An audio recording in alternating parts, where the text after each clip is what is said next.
Good morning and welcome to Morning Brew. Good morning, good afternoon, good evening, good night, wherever you may be and whenever you may be listening. I just hope it's a good one. Let's see here. Yes, I'm on again today. Um, Michael T, unfortunately, is not able to be on, so I decided to have a morning brew. Um, which means I have no feature channel because I had all this mapped out. In fact, it's the only thing that I have planned out for any morning brew. I've tried doing that before, and every time I've tried, something ends up happening and it gets screwed up. So it's like, yeah, well, that's I finally got the sign. It's like, no, this is not intended to be a planned out show. Um, other than I may from time to time ask somebody to come on.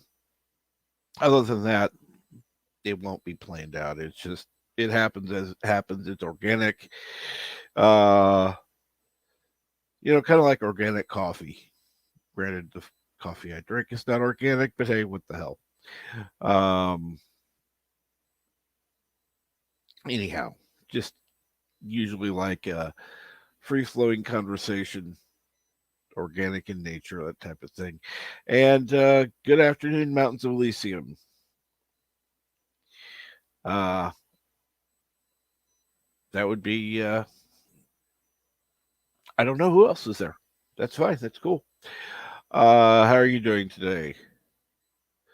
This is one time I wish you could come on because, yeah, with nobody being here, I don't know what to. Let's see here.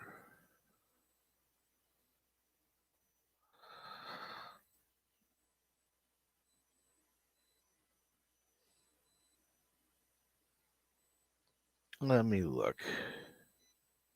Check Twitter real quick. See if anything stands out. And I do appreciate that Michael T has pushed out the stream as well. So has Tommy and the Guinea Pig Collective, the Fandom Collective. Um, see here, who else? That's about it for now. Thank you, those who have. I appreciate it. And then other people have liked uh, stuff that was sent out, so that's good. That's cool. Um, let's see here. We'll go to explore. See if there's anything. Well, there's sports. I don't know why that's for me. It has a tab for you. It goes Seattle Seahawks 20, Pittsburgh Steelers 23. Don't care. I don't care. Why the fuck would that be for me? Just because I like the Kansas City Chiefs and the Denver Broncos does not mean I want to see every fucking NFL score. I don't watch every game. I just happen to like the teams. And sorry, Seattle Seahawks and Pittsburgh Steelers aren't either of the teams I like. So why? Thank you, Twitter, for knowing absolutely nothing about me. Because you have, for me, something which is absolutely and utterly irrelevant.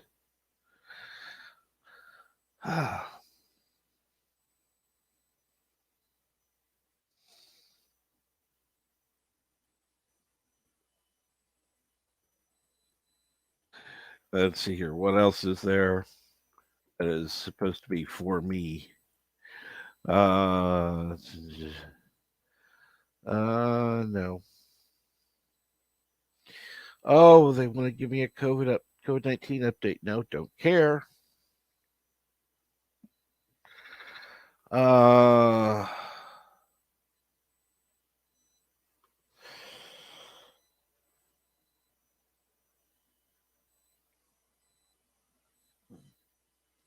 something about China. Trending in the U.S. Trending in the U.S. is biblical smoke. Okay. Uh,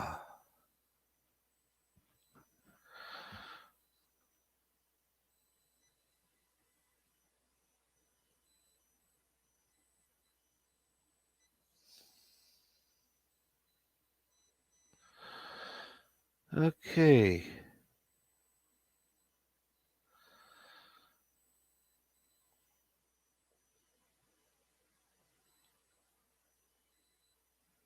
Okay. And also trending in the United States is the Andy Griffith Show.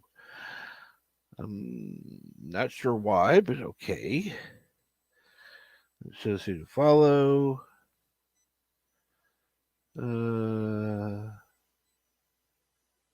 Oh, what the hell? They follow me, I'll follow them.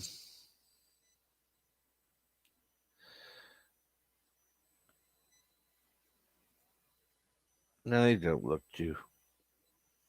It's not like the porn stars or something like that look like they're just fake profiles.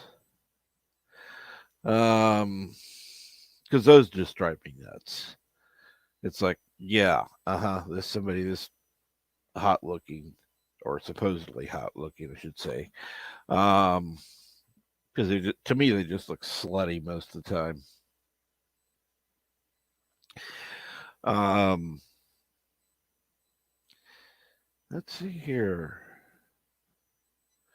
Well, at least something semi-sane is trending on Twitter. Monday morning. Yeah, let's see here. Monday morning would be trending on Monday morning. Hey, what do you know? Let's see here. Love Eternal. Who cares? MoneyGram Monday. The hell's that? Sounds like a fucking advertisement. Not a hashtag. Uh, let's see here. Motivation Monday. Yeah, motivation to do what? Let's just see here.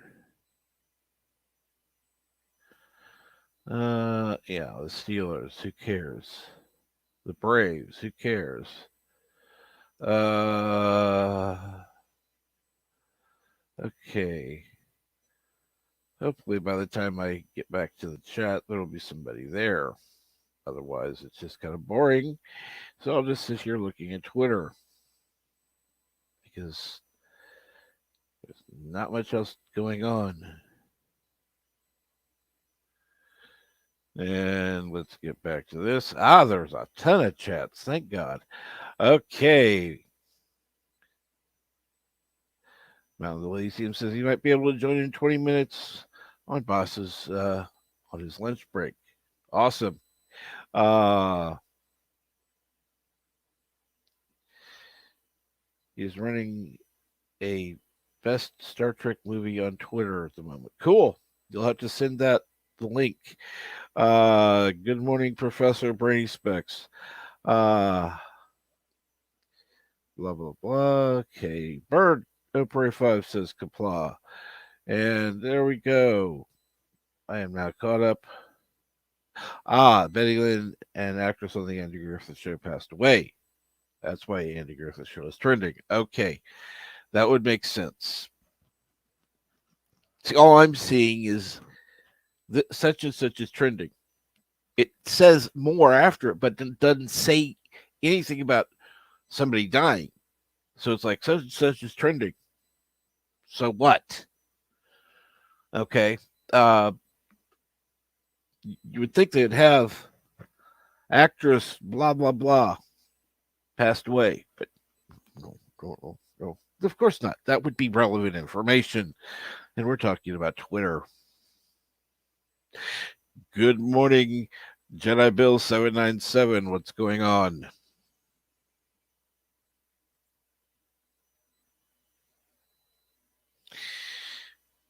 Yeah, see, that's the thing.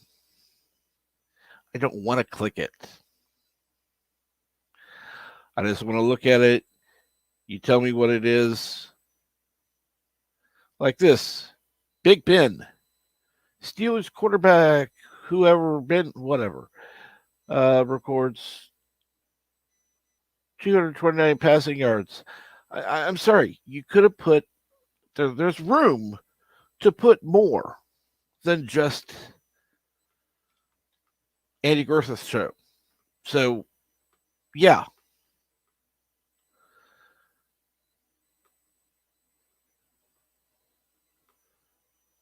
Then, of course, trending is Betty Lynn, who, if I didn't know anything, I would be looking at it and going, who the fuck is Betty Lynn?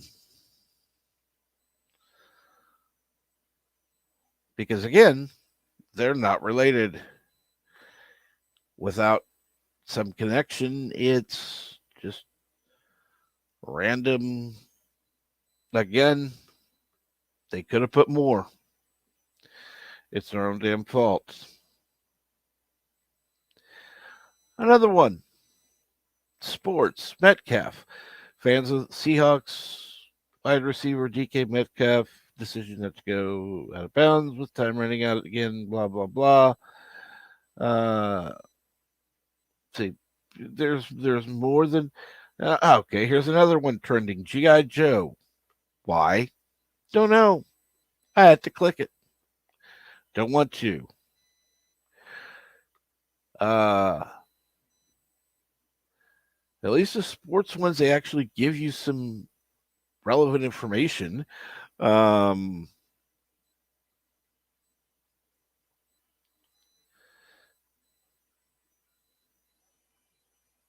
no.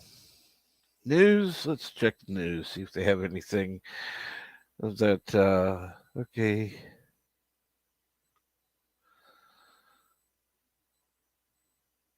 We have no idea how they did this, how China's secret hypersonic launch altered the global arms race. Now, see, that would be something worth checking out.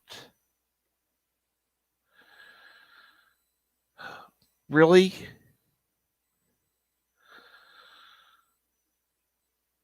Oh, dear God. No. No. I'm no. October is LBGTQ History Month. No, it's not. I don't know who the fuck decides to make these things.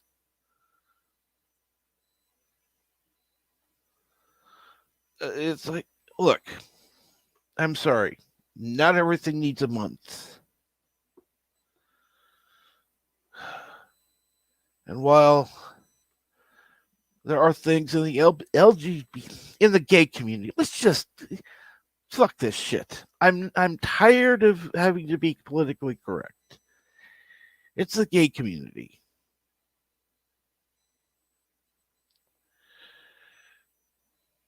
And they have a month now of October for uh, Alphabet History Month.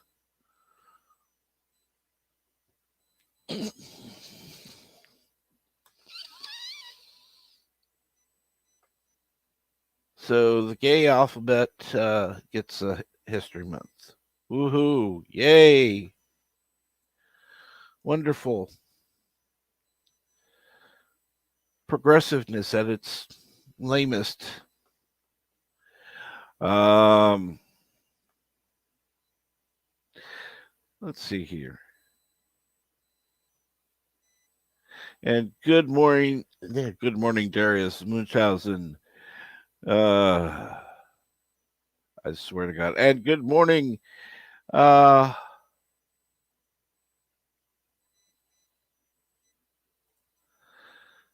it is Breast Cancer Awareness Month.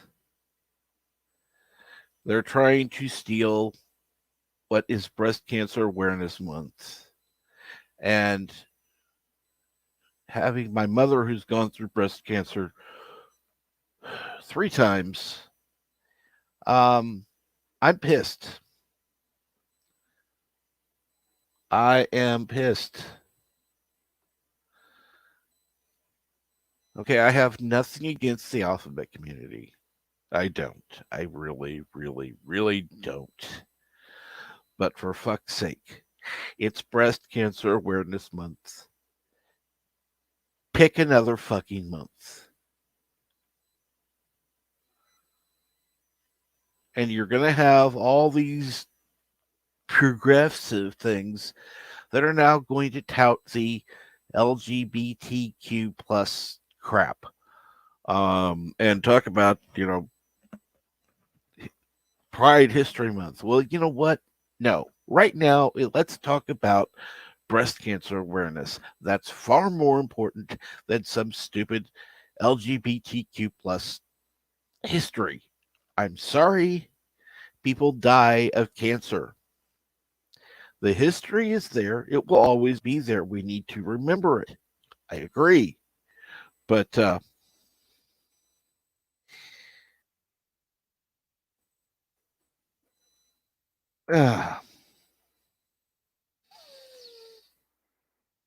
with Breast Cancer Awareness Month, we need to promote that because there are people that die of breast cancer. And believe it or not, there are men who die of breast cancer. Why? Because they're never checked because they're men. But instead of promoting being checked for cancer, we're now supposed to promote checking, or we're now supposed to promote the gay agenda. And I don't care. I don't care.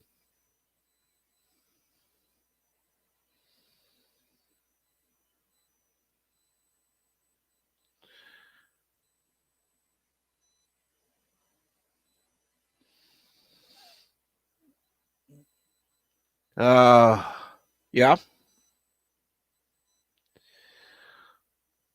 Attention seekers doing nothing, leading progressive works.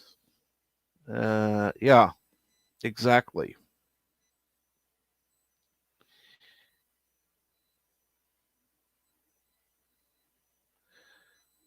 Mountains of Elysium says 10% of breast cancer victims are men.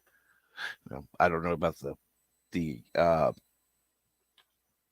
I've not checked, so I don't know exactly how many are, but I'm going to assume that that is at least close to being correct.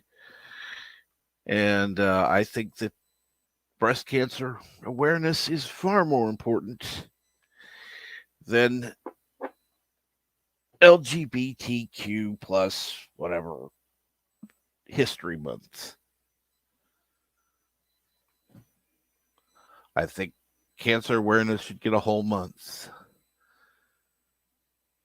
They get the LGBT, the gay community gets enough attention all year round. Let's go back to being actually relevant and discussing breast cancer. Let's make sure that people are aware that people get tested. And my question is there an age at which men are more susceptible to breast cancer? If so, why are they not checked? Ever.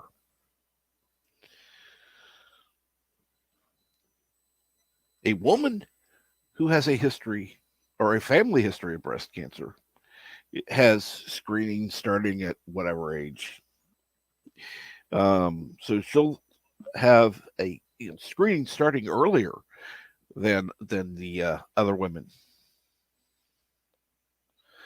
Um,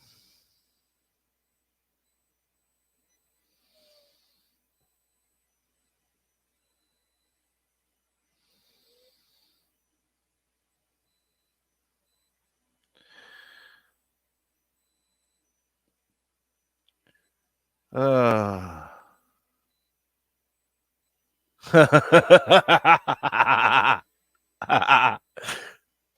oh, oh my God.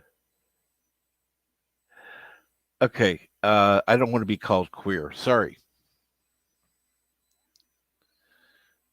I don't like the term.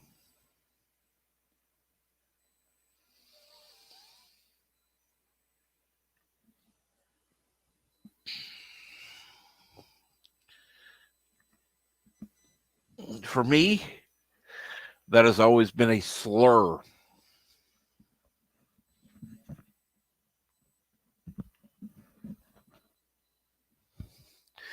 That would be like, and this is what I find insulting when you hear two black people using the words that you can't even mention the letter for without getting in trouble. But when they call each other that same word, um, I'm sorry, that word needs to go. It's it's actually a bad word. It's a slur, and I think queer is on the same list as that. It's a slur, nothing more.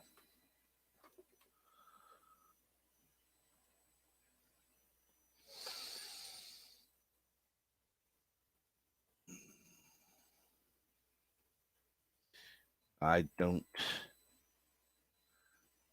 And I see everybody's talking to each other. That's good to see. But I don't understand the need of uh,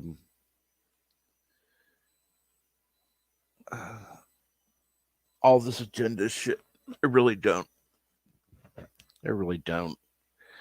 I mean, the the right is as guilty as the left, and it's just like, shut up, all of you, shut up. Instead of focusing on real problems such as breast cancer, we'll talk about the stupid inane things that don't really matter worth shit.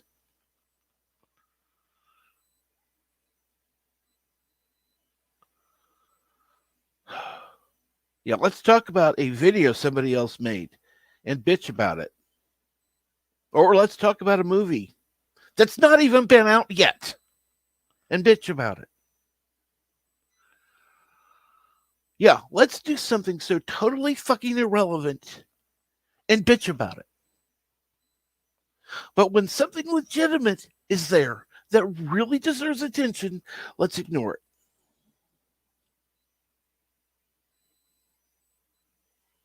Just just ignore the legitimate stuff and put out whatever the fuck you want, because it doesn't really matter, obviously, because most of the people on YouTube are fucking here for clicks. They don't care about shit. They want fucking clicks. They want to grow their fucking channels so big. It's so, hey, I'm seen by people. Yeah, so what? So what? I know channels that watch me. I don't tout them. I don't say, hey, so and so watches me.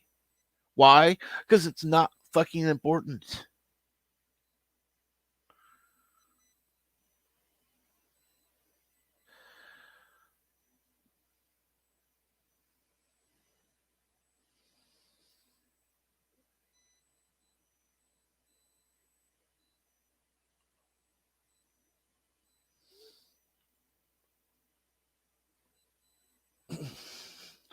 Literally watching a video this weekend where a lesbian woman told that it is not taken as a slur. Bullshit, bitch. This is a woman who most likely has no idea what the history of the word is. Um, yeah. How about open up a dictionary? Oh, that's right. They're too fucking lazy. They won't even fucking, excuse me, they won't even bother to search the term and look at its historical reference. No, of course not, because that would require effort. Oh, poor babies, you have to work to do something.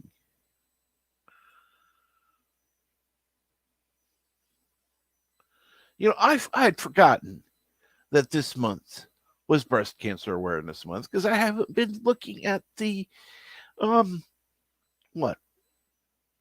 I haven't been watching the NFL. Hadn't really cared. Um, find it funny they didn't have anything at the doctor's office. They usually have stuff at the doctor's office. Right now, they're still pushing the COVID-19 agenda. Um,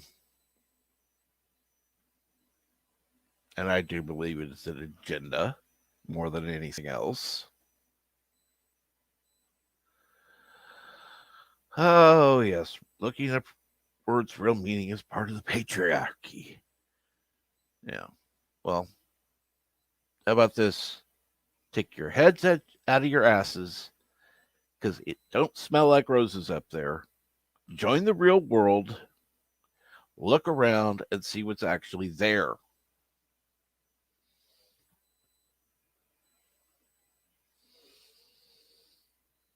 Yeah, Hollywood's in their own little bubble. Their heads up their asses, except when they're on camera.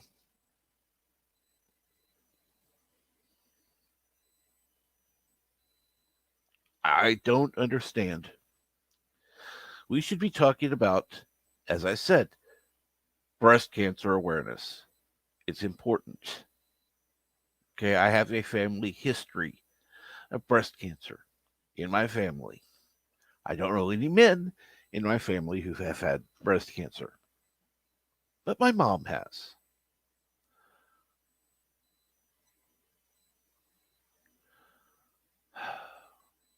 It's, I'm sorry.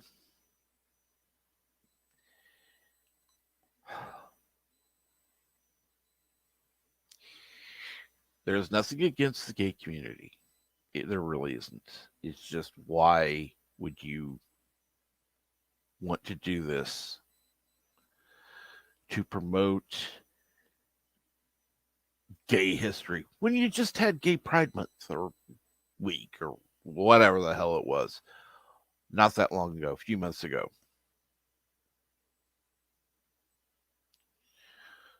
So you got Pride Week and then you got History Month. It's like, what?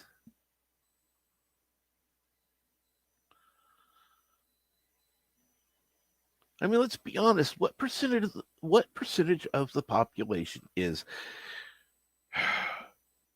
gay, bisexual, trans, lesbian, whatever else?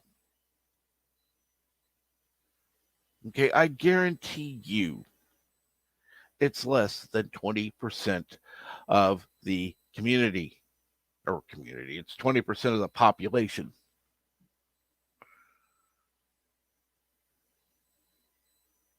but it gets 80% of the attention.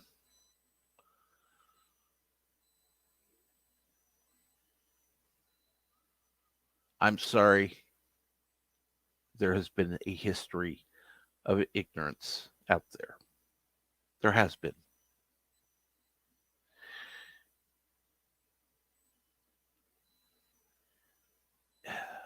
In it, inundating the market with everything with this progressive or so-called progressive shit doesn't help anything. Let's take actions which make real difference.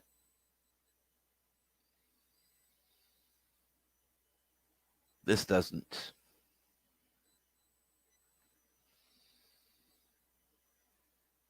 And yes, it's late in October, but we are celebrating breast cancer awareness.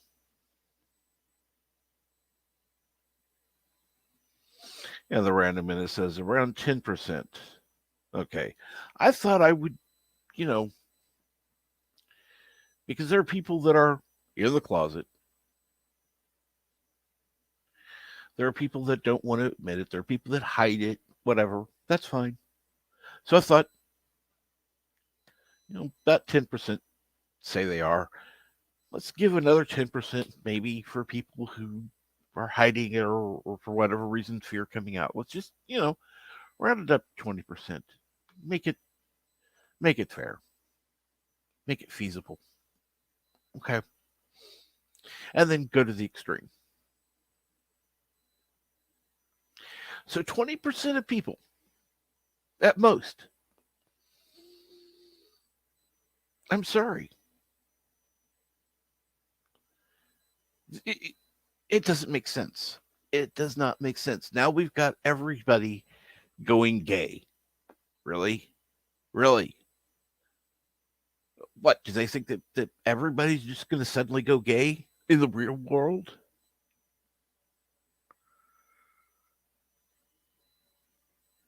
That'd be like going to the gay community and going, oh, we're celebrating straight months.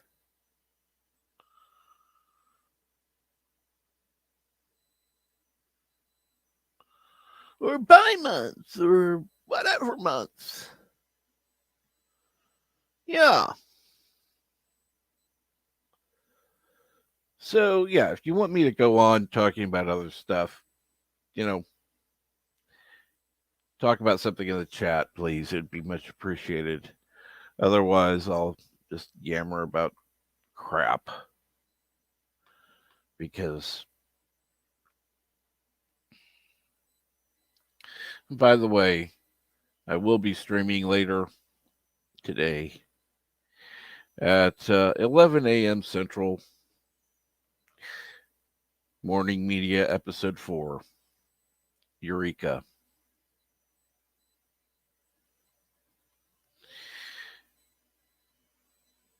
So let's see here. Let me go ahead and find that real quick.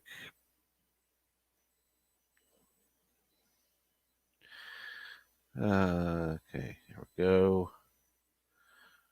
Be on YouTube. And, okay. Yes, continue to YouTube. And, here is the link in the chat. What the fuck? Okay.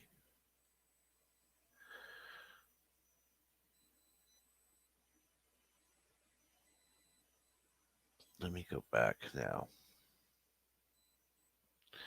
Continue to YouTube.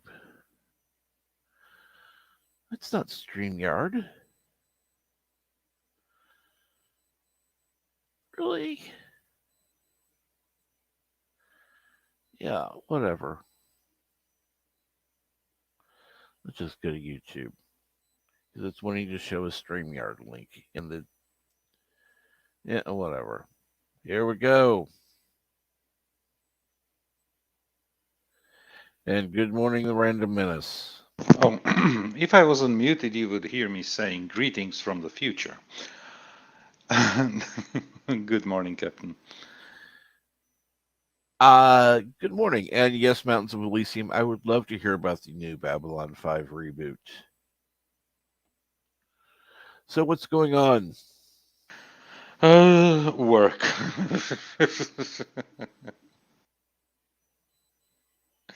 Work, and yeah, I was just working on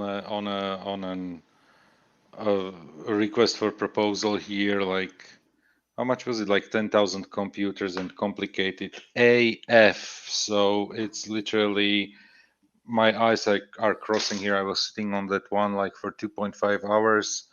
Had another 1 hour call with the guys, and yeah, just tired. And it's only barely like afternoon, barely 2 p.m. Yep. Not even 1:45. Yeah, here. So you know what? Actually, I'm so looking forward to the Eureka. And you said episode 4. Are you going to stream 2 episodes or 1 episode? Two. We are going Episode for two 4 and episodes. 5. Yeah. Okay. I will have to switch the Blu-rays because it's like 4 episodes are on one Blu-ray, so I will have to switch DVDs between the episodes. Uh, I'm surprised because I figured, with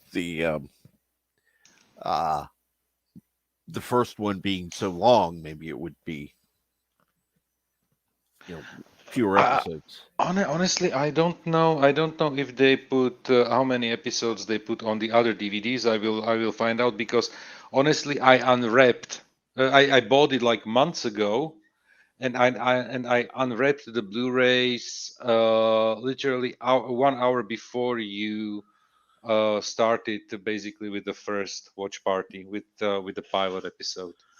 So I just opened the first DVD box, and there is always like the season is on three. Every season seems to be on three Blu-rays. Mm-hmm. So three could fit, yeah. But season 5 was actually longer. Let me check the Blu-rays. How many Blu-rays are in the season 5, or was it season 4? I don't know because they dragged it out like endlessly. Oh my. Okay, we've got Mountains of Elysium. Hey, greetings and Hey, greetings, Joseph. mountains. Hello. I said, well, my boss has run off to have coffee. I said I'd sneak in and say a few words. Awesome. Go for it. No, I think I mentioned that I might talk about the new Babylon 5 reboot, and Mm-hmm. considering how other things have gone badly, this could actually be one of the better reboots. It's a great franchise, and the writer has said that he will have, say, LGBT members in, but it won't be telegraphed because he said it shouldn't matter. When they'll be part of the cast, but it will just be Tuesday Mm-hmm. because it won't, like he said, it won't matter. They'll be good characters without being just gay or just black woman, just white. Yeah, They'll be good characters, and I'm looking forward to that because that's he has shown it in the exactly. past. Yeah. This is exactly what I say all the time when somebody accuses me of being against or something, because I'm able to piss off people on both sides of the aisle so much that within 10 minutes on Facebook I got called gay and homophobic on two different posts. So I'm doing something right, Yeah, I I agree. think. And the thing is, I exactly this is my point. I don't care. I don't care. Give me compelling characters. Is it important if Garrick on DS9 was or was not Nope. No. gay? No, because he was so much more, such a compelling character. You know. Yeah. And just mentioning the Babylon 5, one of the main characters was bi, and it did not matter. One of the main characters was technically trans, and it didn't matter. They were just fantastic characters, This is and one that's what thing I want that to see. this is one thing that I actually somehow regret that I never watched Babylon 5. Simply because it was never on TV when I had time for it, and when I saw that they are that it is on TV, it was at very bad times for me, Yes. so I never watched it. Mhm. And then years later, I got around to acquire a set of basically ripped DVDs from the show, but it was literally like one of those downloads from the internet. At times where there was no proper internet, because obviously the show is Yeah. from the 90s.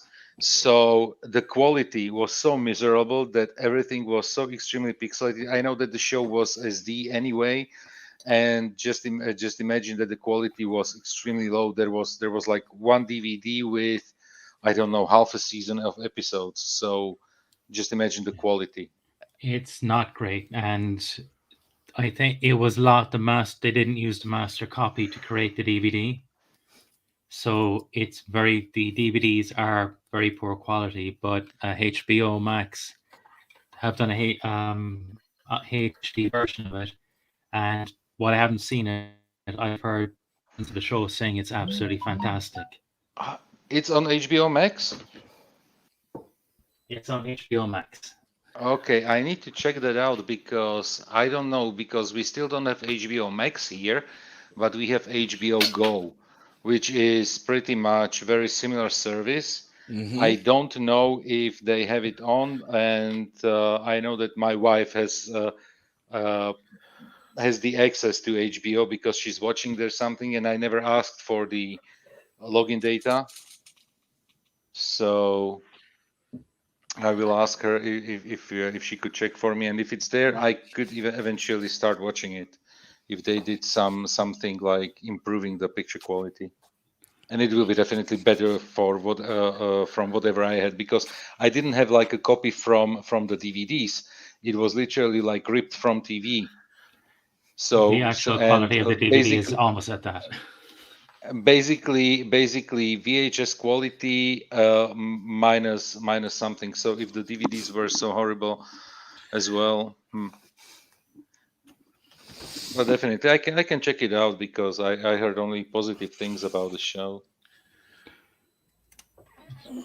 Greeting, Professor. Oh, Professor is here. Greetings. Yes. Greetings. I can understand why you didn't watch Babylon 5, Joseph. But anyway, It really sorry. is a good show. You really have to stick with it through the first season, though. Like with most of the shows, yeah. I would say about the first 20 episodes are meandering a bit, Yeah. or it seems to be meandering. It becomes clear later, because later episodes will reference just about every single episode. It all ties together extremely well. It seems like it's meandering, but when you look back after watching the show, you'll see how good the first season was. But when you're Absolutely. watching it, it just does a lot of things don't make sense. But that's because they want to have big reveals in season 2 or 3 or Hmm. 4, or in some cases season 5. Oh, It even ties up okay. season 1, so he had the entire series planned out in advance, and he wouldn't leave things happen before because he wanted the story to unfold. But in season 4, he was told season 5 was cancelled, and so he condensed 4 and 5 into one season. And anything he missed then when it was renewed, he tied up a lot of the hanging threads in season 5 that he'd missed from his Well, condensation. that's partially true. The Yeah. first 8 episodes of season 5 were kind of wrapped into season 4 because they didn't know if it was going to be renewed. They thought there was a really good chance they would not come back.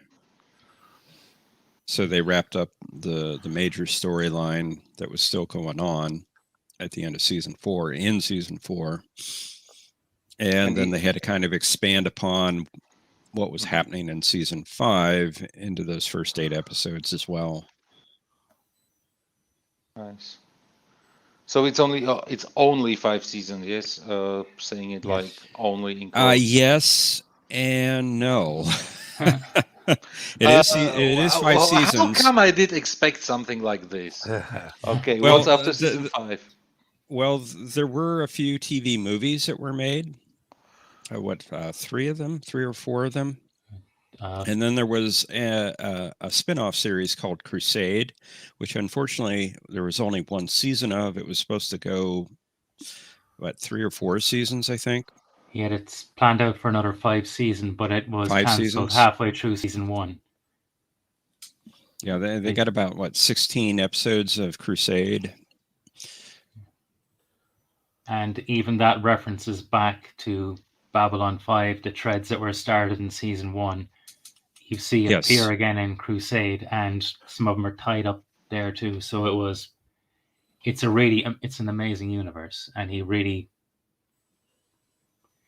he has it all thought out. And he did say when he's doing it, he won't set it in this universe. He'll be going back from the ground up and redoing it. But I'm okay with that because in season 4, there's an episode that you can have multiple stories or multiple tellings, and it all makes sense even within the same universe. And it can be completely contrary to what's gone before. And that's the construction of Falling Stars episode, if you want to reference. Yes. Well, what's really interesting about Babylon 5 is he wrote exit points for every character, where a character could leave the series and the show could go on in another direction. So he had it all planned out. If an actor had to leave the show for some reason, they could write him out. It was already pre-planned, and something else was going to happen in the story because of it. Mm-hmm. Wow. They lost the main character in season 1, and they were able to turn that around and make it part of the plot, which made sense because of that backstory that he had done.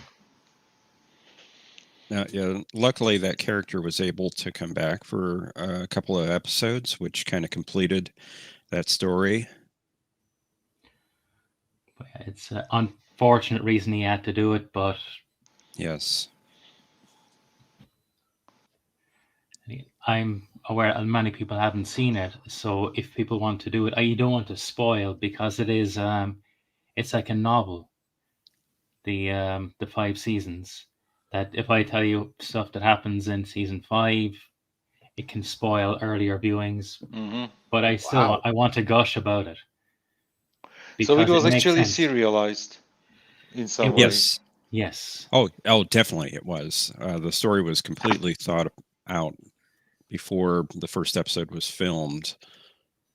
And even how characters act in one episode are because of something that happened 2 or 3 episodes previous. There's one character, he's let's say a diplomat who's there basically as a punishment, and you see as his star rises and falls how he behaves around people, interacts with extras and characters, and the extras and characters make some fantastic, really flesh it out characters who appear. You see them walking in the background in many episodes, and they mightn't come back in for a season, or that would be the monks. You see them all throughout the season then, even though they don't come back, and it really keeps the universe fleshed out.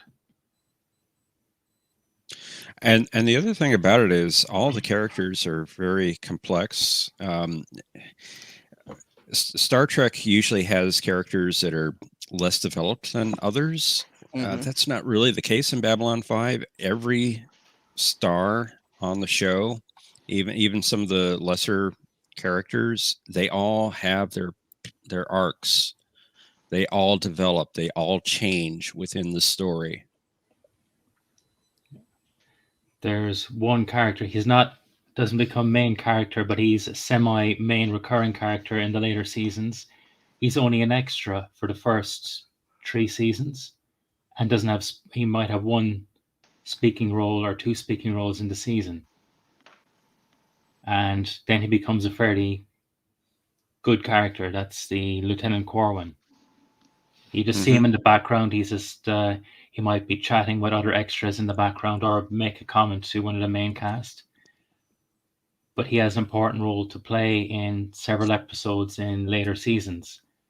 And JMS, the writer, told many of the actors, your role is important. You just have to be in the background for now. He had it all thought out. So it's why I really like the show. Or one of the many reasons, should I say.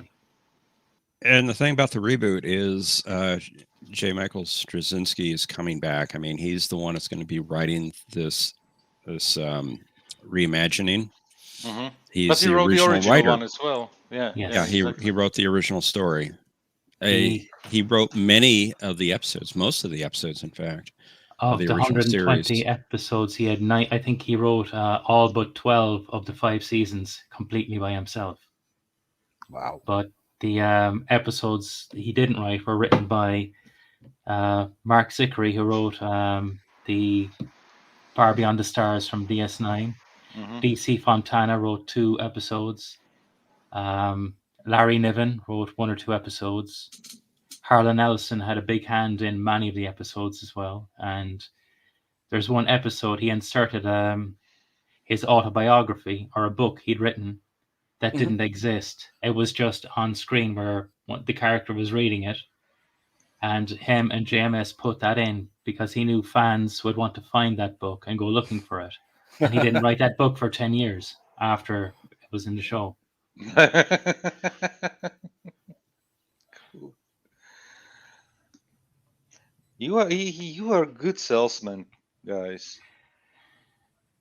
It's well worth watching. And unfortunately, some of these special effects don't really hold up to today. But because the story is so well written, so well crafted, and when you, well, for me especially, having seen all 5 seasons, I can get over, we'll say, the some of the CGI that mightn't be up to scratch. Now, but Yusuf, they you do their said, best. I'm sorry, Mountains. No, I'm finished there.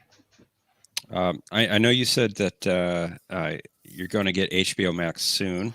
I know you have HBO Go currently. I don't know if it's on HBO Go. I don't think so.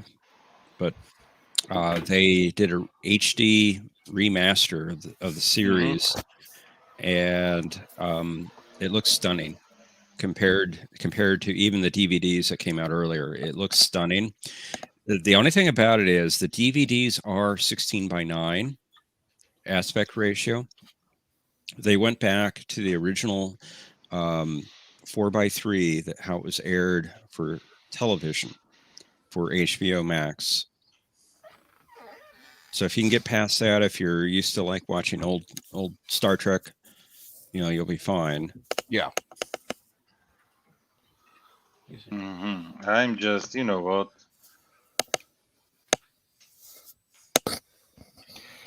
I just asked my wife. And the reason they did that is because when they did the DVDs, they did go to 16:9. It was originally filmed, the live action parts, 16:9, but the effects were done in 4:3. So when they did the DVDs, they zoomed in the effects portions, and it looked bad. So that they could get the 16:9 effects shots. They went back to the original 4:3 to keep the effect shots the same as it was originally broadcast, and it looks better. And then, of course, they upscaled the effect shots. They weren't going to redo those, but they remastered the live action portions, actually for 4K, and it looks really good. It was mentioned that especially the episode, I can't think of it. It was the By Any Means Necessary. It was about a economics on the station, and because the HD was done, you can see how the staff there, the main character, is basically on without sleep for 2 days when you're watching it on the DVD, because of the quality, you can't see it. But in HD, they said you can see the ruffles, you can see the circles under his eyes, you can see how he looks like hasn't slept in a week. And he said it's really even enhanced that viewing. And actually, that episode is well worth watching.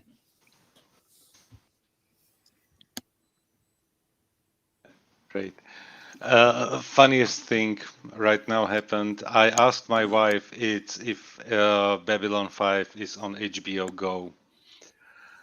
And the problem is I typed the message to my colleague in Italy. Well, at least that's the only thing you mentioned to your colleague that was meant for your wife. Yes.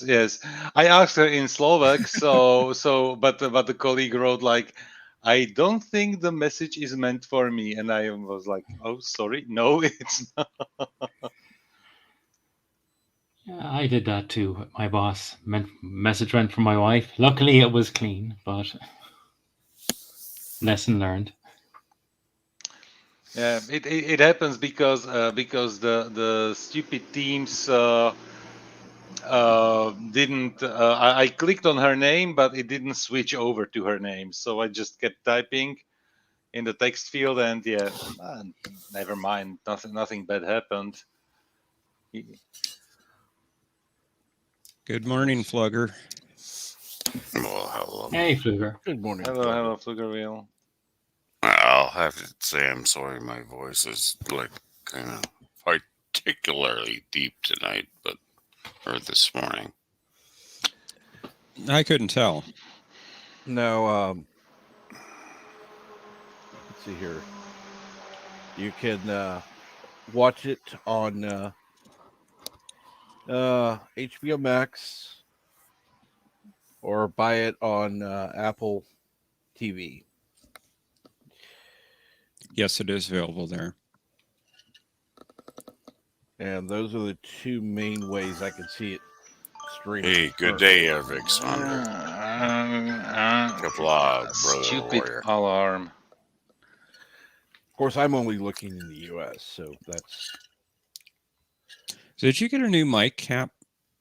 I need to move the damn thing closer. I hate having this thing in my mouth.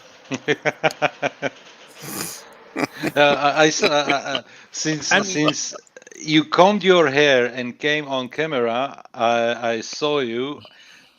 Granted, on my phone, but two good things.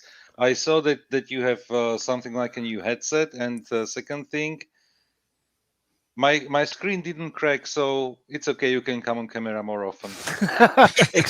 except my computer was going. What the fuck? Yeah, I thought that the computer when you turned on the camera. But yeah, I have to have this thing literally against my mouth in order to be heard, which means I'm having issues with drinking coffee.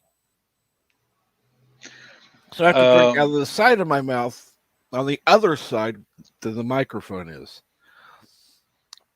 What I did, I bought myself, and it's basically for the car, but I'm using it mostly at home, like a big mug.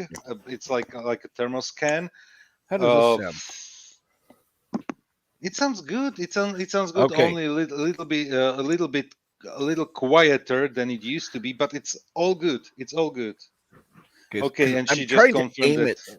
I'm trying to aim it a little bit more towards my mouth without having it against my face, and that just drives me nuts. I want to point out to Random Menace, JP says you should watch Lex before bothering with Babylon 5. He's seen multiple episodes of Babylon 5 and just couldn't get into it. Oh, did he? Okay. Sorry, JP, I'm not reading the chat. Where's the chat? Chat. Now, JP's, I'll say that I've tried watching Lex and I found it horrible. My opinion. Now, if you like it, that's fine.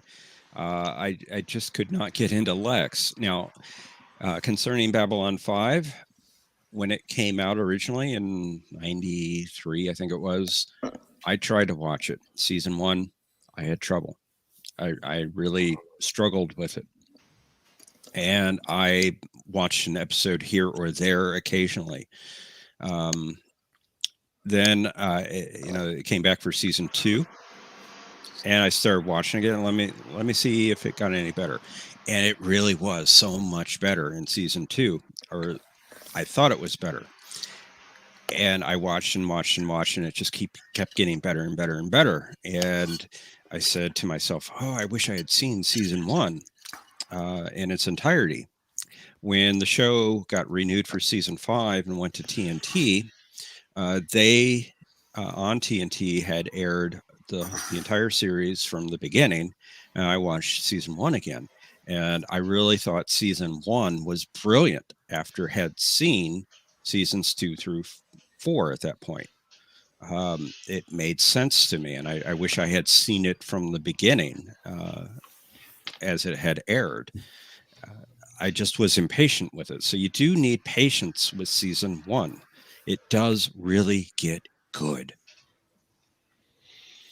Actually, a good way to watch through with it is Lore Runner did a watch through with for the entire 5 seasons, and he has a non-spoiler review where he goes through the episode, and it's a good way to watch along. It kind of he gives some background, some context, and it's really I think it would be helpful for someone who hasn't seen Babylon 5 and isn't doing it on a rewatch. Because yes, season 1 is brilliant on a rewatch. It might be difficult if you're coming straight into it. My wife just confirmed that it is not on HBO Go. I think outside the US it might be on Amazon, because I have heard it mentioned. I haven't seen it myself, but I have heard it mentioned. Well, you said you're going to get HBO Max soon, right, Joseph? Yeah. The question is once again, how is it with rights within the United States and outside the United States? Right. That I do not know. That's a good question.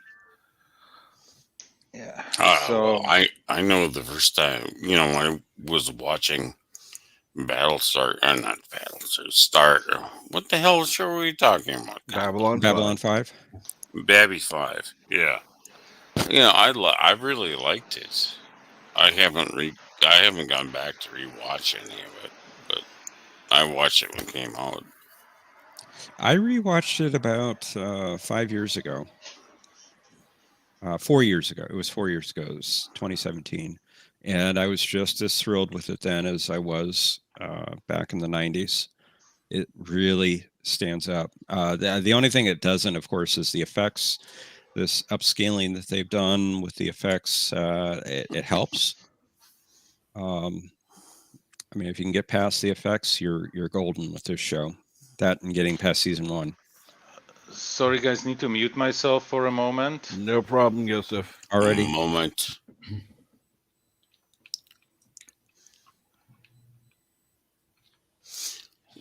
Well, hey Cap, how are you doing? Doing all right, thank you. How are you? I'm all right. I don't want to try to stay up too late or whatever. I'll just ruin the stream if I'm here too long. So, No, you won't. Are you not feeling well, Flucker? well, no, not really. But I'm sorry. I actually really loved Babylon 5, but I can't say I've never rewatched any of it. Really? When did you watch it initially, Flucker? When it came out on cable. Okay. Originally, it was syndicated here in the States for its first 4 seasons, and then they didn't know if it was going to get renewed, but eventually it did. TNT picked it up and produced season 5, as well as the TV movies and the first season of Crusade. Well, the best part about Lex was what Yitza just said. Eva Haberman. Yeah.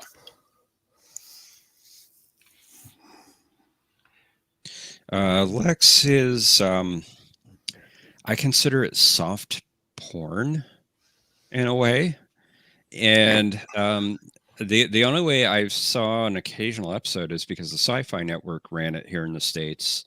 Mhm. And of course, they had to strip out a lot of it because of the content.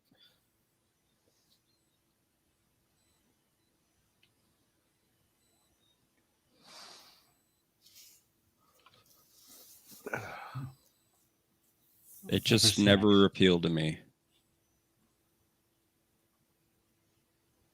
Oh, you know what? What appeals to me sometimes is it was just fucking goofy.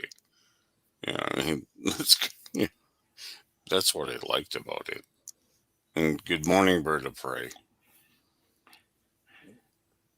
Oh, breaking news. Colin Powell has passed away, according to Bird of Prey 5. Wow. Oh, damn it.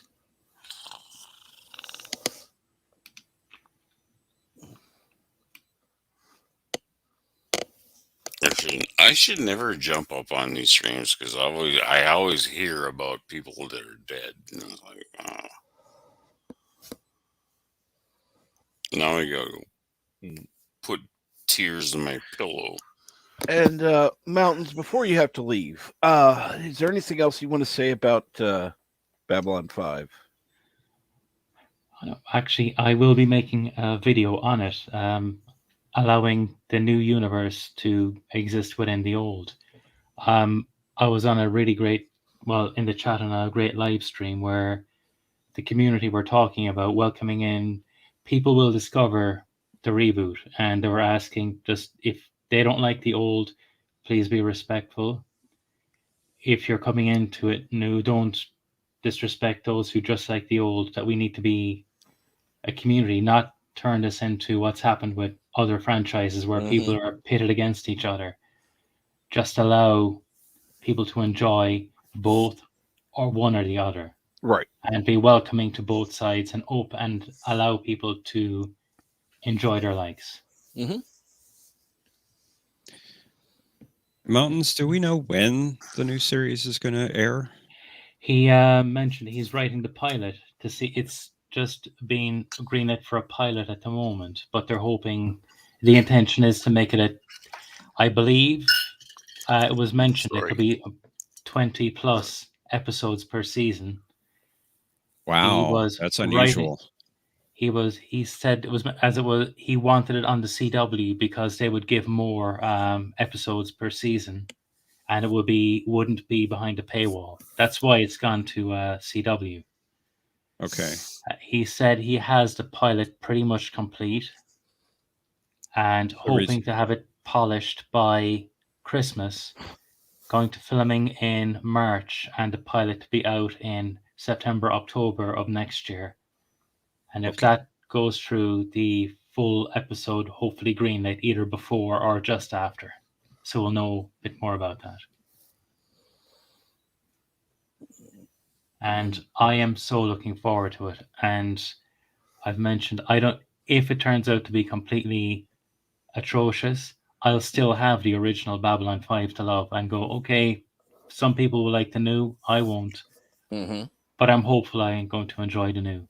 All right. And yeah, I'm looking forward to it. And Bird, the last post you put up there, I would really like to see some details on that. But yeah, if it's private, then you know.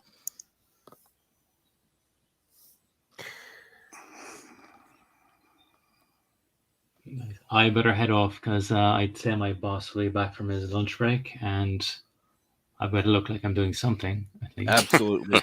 Thank you again, Mountains. It's much appreciated. Yeah. And damn you that all. work. Have a good day, Mountains. Take care, Mountains. Take care, and Captain, thank you so much for having me on. I always enjoy it. Take care, Joseph. God bless. God bless. I just was on a call. What? Colin Powell died? I see Bird posted here. Colin Powell died. That is what Bird is reporting, yep. Just heard it. Brad from NBC News, anchor on local TV. Wow. Bird, if you say it, I trust you. I don't think you would Here he report is. something that was hearsay. Good morning, bird of prey. Hello, world. The source was an NBC News special report. First, they announced that he died. Then they read a letter from his family saying that it was due to complications from COVID and he was fully vaccinated.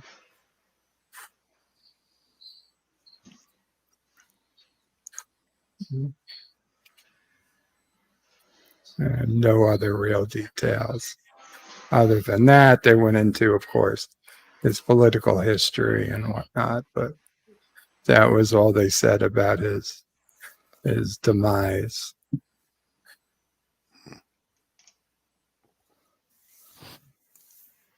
I'm sure we'll get more info as the day goes on. I just had to say, good morning, V-Star. Good morning, V-Star. Good morning. Morning, V-Star. Good morning, Darius Munchausen. And good morning, let me see here. Good morning, Eric Sonder. And good morning, Darth Astor. And if anybody else, if I missed anyone else, I'm sorry. Yeah.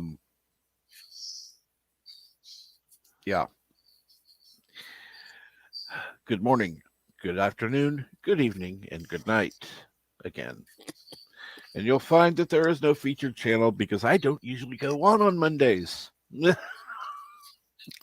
these are the stories from the north. North. What was it? North, east, south, north, and west. In every direction in between. Well, it was. I can't remember who made up that word.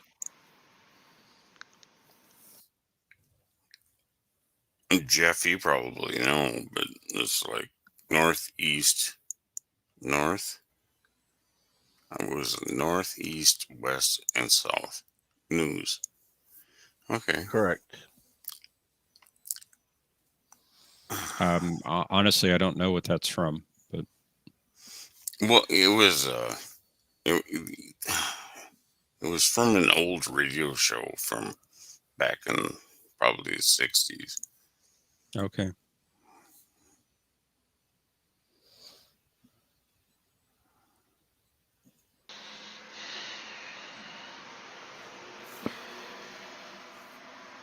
Wow. How's Bird this morning? Honestly, best sleep I've gotten in a while. We changed. It was time to change quite a few pieces on the CPAP machine, and even though it's still the old CPAP machine, I wonder if something wasn't just broken Mm-hmm. or off, because this was now also though different last night was it was the coldest night we've had all year, and I've had the bed up more than I normally do. Mm-hmm. So I'm not 100% sure it's the CPAP because a lot of things were different last night.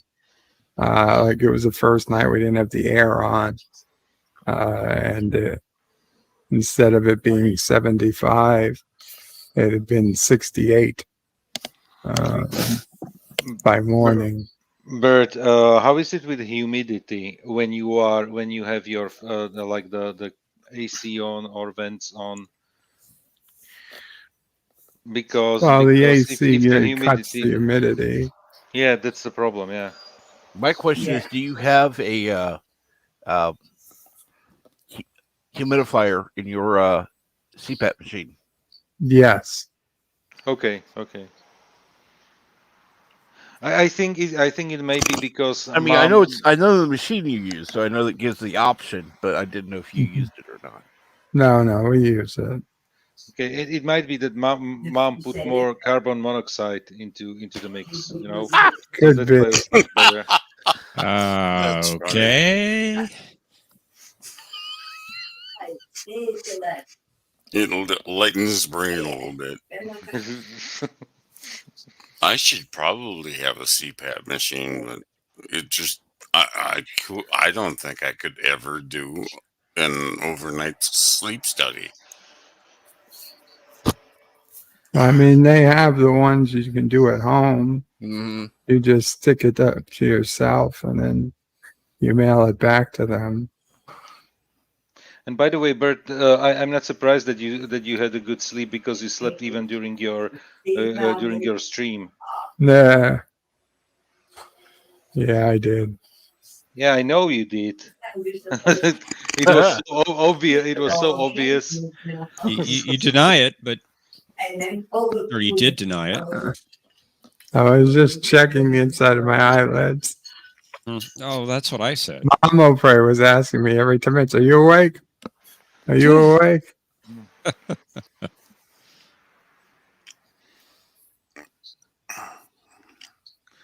I had just before we had those problems, I finally I was trying so hard not to have any M&Ms yesterday, but I said, "Okay, give me some M&Ms. I need some quick energy." And so I had some M&Ms and it woke me up a bit. And then just as I was, getting ready to watch that last episode, which I really wanted to watch, then we had the mess ups. And I was like, oh, fuck. But at least I was awake, because if I had been as asleep as I was a half hour earlier, I would have just told people, F it. We'll end here and we'll watch it next week. I'll stick it on at the beginning of next week's. But You know Right. what I'm finding with these Twilight Zone episodes? There are so many of them that I have not seen. I never owned the DVD or Blu-rays, but I've watched the Twilight Zone on TV quite a bit, and a lot of them they don't play. yeah, I mean, there are ones I've seen once. The rest of them I've seen several times. And yesterday it was like three very good episodes. Yeah, I thought all three were excellent.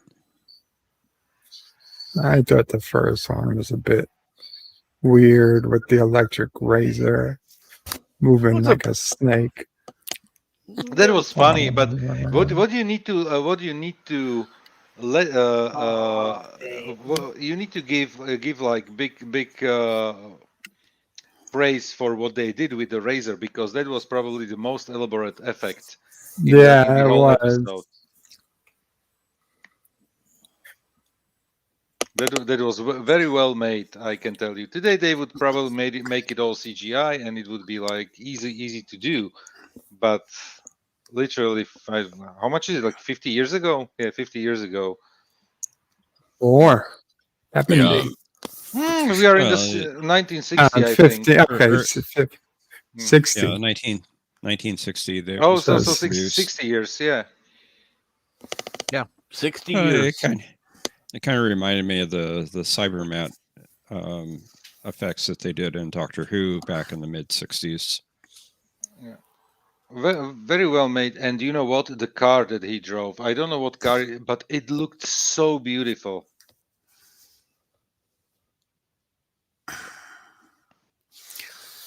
The design is basically, if you see something like this today in the streets, is so rare and so beautiful. I don't know why, but here in our village, once a year there is like gathering of people who own like those old timers, like old cars, old motorcycles and everything, and they have a meetup here like once a year, and it's always like we always go there, and sometimes basically some of the cars I see every year, but always there is something new, and it is so fascinating how the design looked like and everything. That was a weird episode because it wasn't explained what happened to him. It was just there. The appliances just started go mad on at him, but it wasn't explained. Like, was he haunted by a ghost, or was it like Rise of the Machines, or something like personal what's vendetta. what's really interesting is the car was at the pool. So, did he drive it there, thinking it was chasing him, or the neighbor said that he was running around yelling.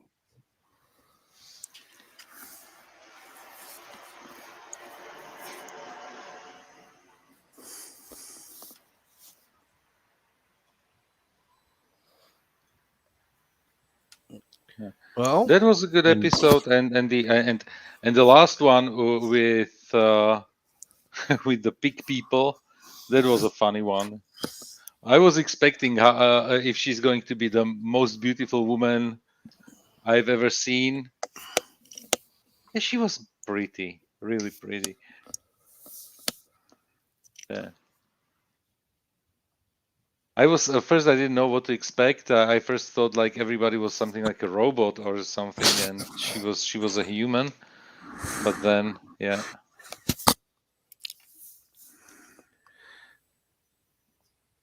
that last one. that episode's kind of famous, actually. One of the better known episodes. I don't know it, so it can't be famous. I find it funny. You look at that last episode, and wow, there is so much and the thing is there is so much influence conformity, like injections. That you know what? Another thing I wanted to say that there is so much like you see like many of the episodes are basically coping mechanisms with World War II.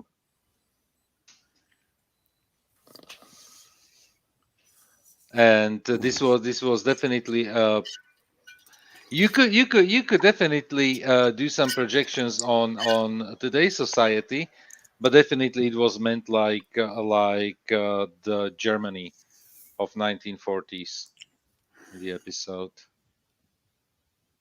You don't fit in here, so you need to be sent somewhere else. Like the camps, Well, they're wanting to do that here now. So Well, look at Australia. yeah. What's wrong with Australia? You mean like with the what they are doing there right now? Mm-hmm. Mm-hmm. Yeah. And the problem Segregating the population. the problem is, I can't talk to somebody about it and say who I talked to because that puts them in danger. Yeah, I understand that. That's it is a dangerous time. And we are on the crevice. We're on the verge of going Australia's way, unless we're careful.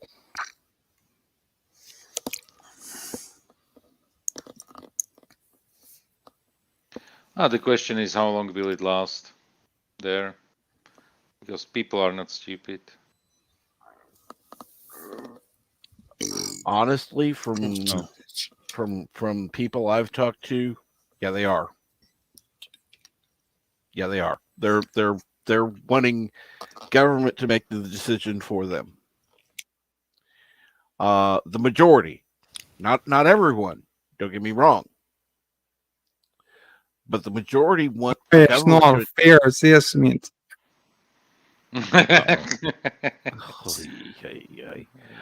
And Australians are a proud people. We only lost one war to the emus. Only one.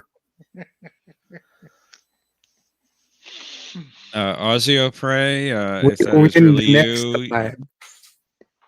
you're sounding even worse than normal. yeah, Oh yeah, well we have it's hay season down here. We've all got allergies. You're not wrong. Yeah, now Australia has its summer. I would love to go there, but just because of the weather. It's my favorite time of year. I get to see the Australian girls going to the beach in their bikinis. Their dingoes come with them.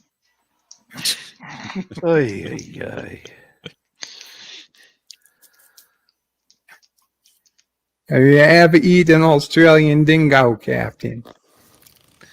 no, Osteopray, I have not. Oh, I don't recommend it. Is it chewy?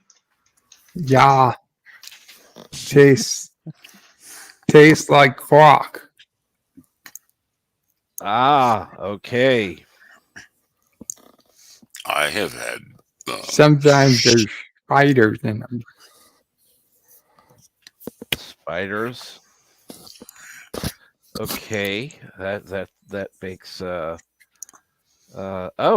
good grief. Good morning, Michael T.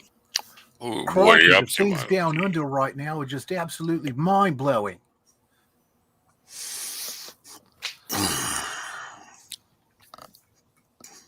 You know, I think if everybody tries to do an Australian accent, I think the whole stream gets better from there. Oh, no. Yeah. And good morning, Captain Deckard Spock. Welcome, Michael T. Good morning, guys. And hi, Michael. Oh, Michael T. Howdy, mate. G'day. Oh dear. Oh, any shrimp on the barbie today? Oh dear. Where do you keep your Barbie? On your dick? Oi, of course. Oh no, Where you else digitally would you don't. put it? I guess I'm guessing that Barbie. Oh, son of a bitch, is her name?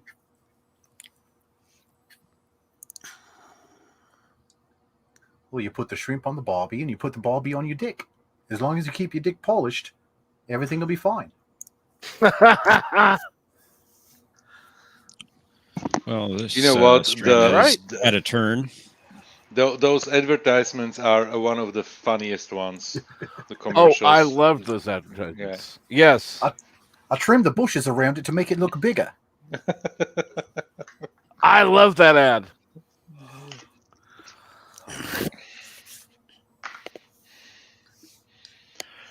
Oh man! Just the idea to come up with something like that, and that it was actually on TV. You know, like a real advertisement. That's just mind-boggling. If I ever bought a professional sports team, I'd want it to be sponsored by that product. Oh, absolutely.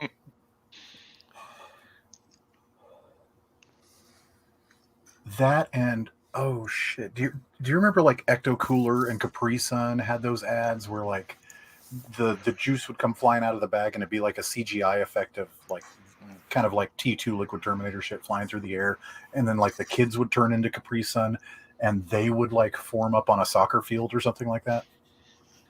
They're really hokey ass fucking kids drink ads. Somebody did one a spoof version of one where the kids became the liquid, and it screwed up when it tried to reform them, and they were just like one big blob of stuff, like David Cronenberg type movie stuff. And oh god, now I gotta find it.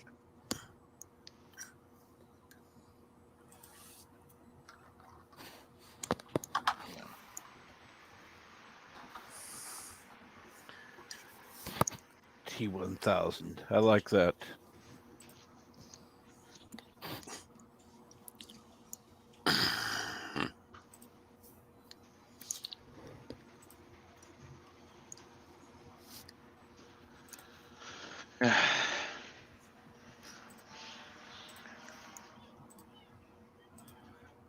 Oh, holy shit, I found it. Awesome. I'm going to throw it in the private chat for you.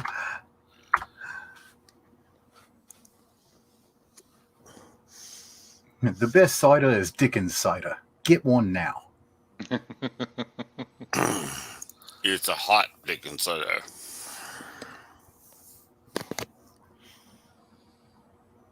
Let me see this one. All right. Unfortunately, I can't show this. I wish I could. Since it's a spoof commercial, I don't know. I don't think there's like a brand infringement or anything like that. I'm gonna say hi. I'm gonna say hi to LDG. How are you doing? Well, I don't want to, infringe on the rights of the makers of it because they have their own YouTube channel, obviously. So,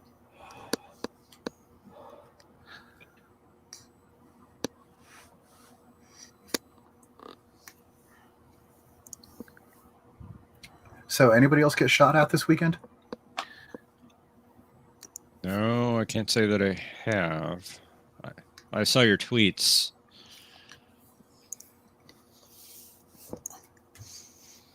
Yeah, I thought that was a weird. That's a first in this neighborhood. Seriously, if like it was done with malice and not just a couple of like rednecks just popping off into the air, that's a first in. That'd be a first in this neighborhood. Well, and what happened? Sorry, I wasn't listening.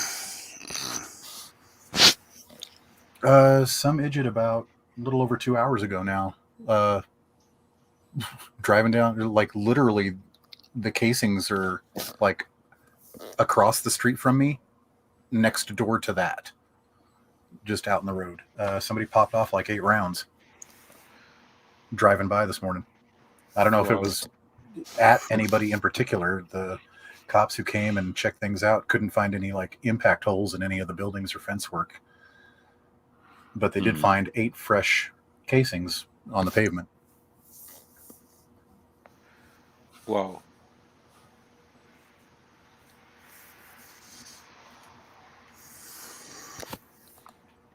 I told you shouldn't draw those comics. So I'm going to draw more now.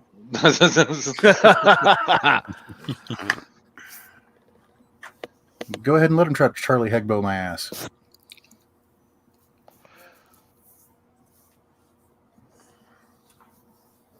I'm just watching the commercial.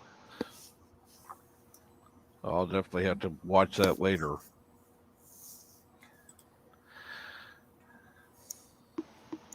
Yeah, seriously, be ready for some David Cronenberg body horror going on. Yeah.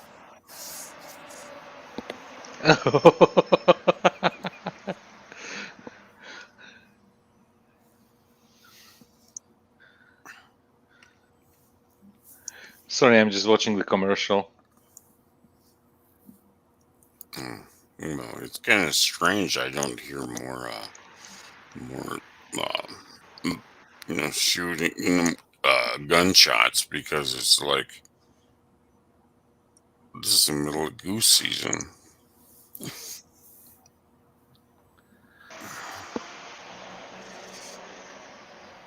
It's how we kill Canadians. Come on now. Be happy. Actually, V-Star, he's not in the UK. He is in Ireland.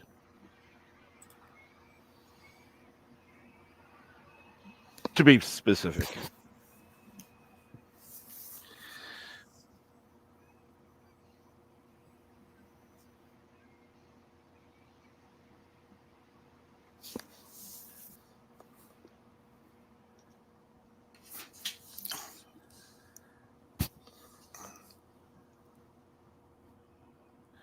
And thank you. Actually, I would like some coffee too, Captain Deckard Spock. I absolutely love coffee. Actually, I live on coffee. Yeah, I've had my first cup, and it's empty now. I should really get a second. Refill. I'm just gonna guess. I have not had coffee in 4 years. Wow. You sound like that. Thank you. I mean, same, honestly, but I have a reason. You don't like it. No, it's not that. Actually, No. the coffee that I got, that I loved it. It was called a White Keith Richards. And my God, it was delicious. But now, coffee goes through me like a laser beam. So, yeah. White Keith Richards. About Keith Richards, the weirdest fact I know about him is that he basically mixed the ashes of his father with his cocaine and he snorted it. So that's People just tribute different ways, man. That's all I got to say about that. That sounds weird, but okay. yeah. But it is in his biography and he confirmed that he did that.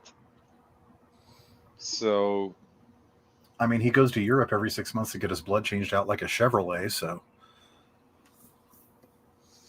Does No he? surprise. Yeah, it's not dialysis. He gets a full body transfusion, basically.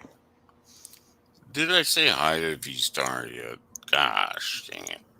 And good morning, Robert Rose Jr. Or Robert Rose Jr. Rose-ash. Oh, yeah. You can tell I need more coffee. I need less coffee. You have no coffee. How can you have less? Well, I have plenty of coffee. I can make it, but I'm not gonna.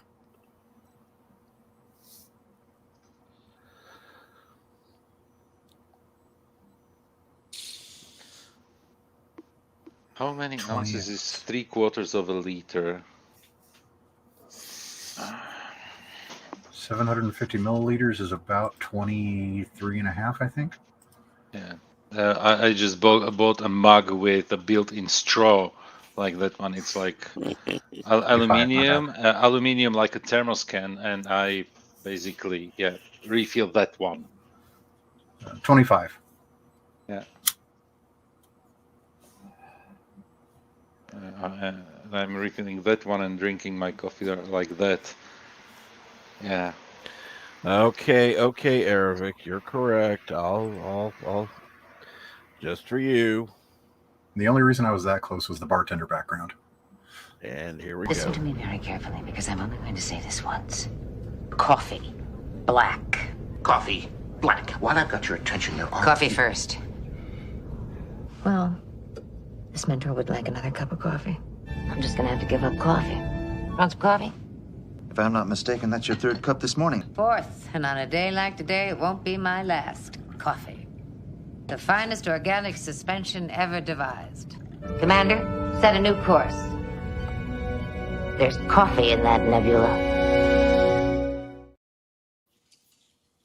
Those are fucking teacups. That's not a cup of coffee. A question: when she says on a day like this, it won't be my last. What accent is it? Because it sounds southern when she says that sentence. I don't know. And she's from This- where? Indiana? It's a cup of coffee. Reese's. This is a cup of coffee. That little shit thing isn't a cup of coffee. I agree with you, Cap. That's a sip. If I drank that much coffee, I'd be bouncing off the walls, and all the mods would have to shoot me out of here. So We wouldn't shoot you. I mean, I would, but I'd use like a Is little coffee diffuser. actually doing something to you guys? Because I can have my I can have coffee like late in the evening, and I will sleep like a baby. Oh, I'm do the same too. way. It'll wake me in the morning and put me to sleep at night.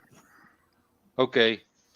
I can go get a Starbucks at 8:30 in the evening and be ready for bed by 11. Sometimes even earlier than that.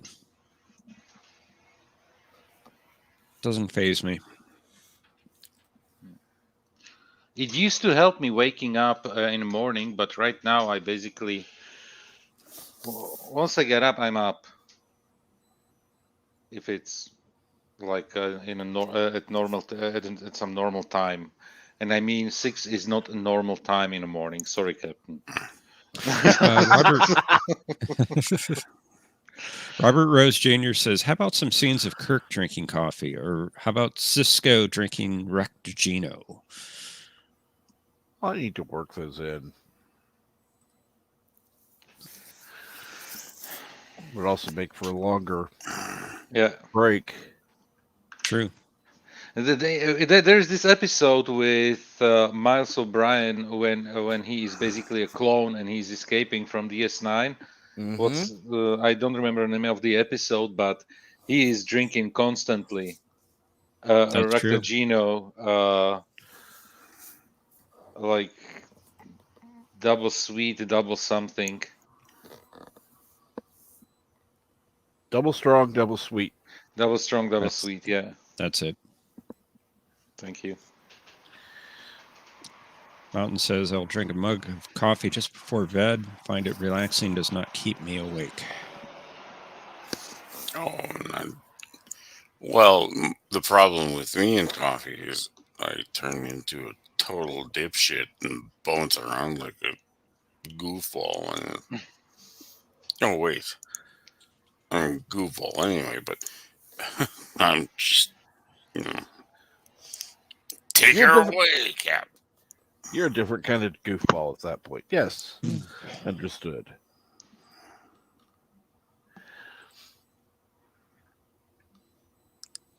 Yeah, get some coffee, bounce off the wall. Hee hee.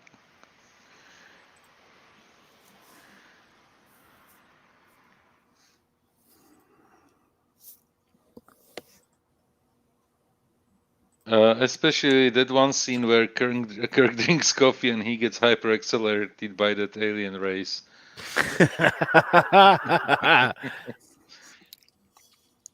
Oh yes, because I remember that one. Yeah, everybody slowed down and there is this basically like buzzing, like a mosquito or a fly. Yeah, the sounds they make. I'm out of smokes and out of coffee here. That is not a good thing. That is not a good combination. It's probably a worse combination, like when you are thirsty and you need to pee. Oh God, yes. I can't believe. Do you smoke? Me? Yeah. You know what? The IQOS, which is those like tobacco fillings that go into that electric heater. Oh, That's I what I see. that's what I have. Isn't it still available in the United States? It was supposed to be available like a year ago. I'm not sure. Well, I think you can still get them here, but Because I know it's available in Canada. I think Canada was the second country where it was released, because it's a what is it called? What's the largest tobacco company in the United States? Philip Morris. Philip Morris, yeah, it's a Philip Morris product. So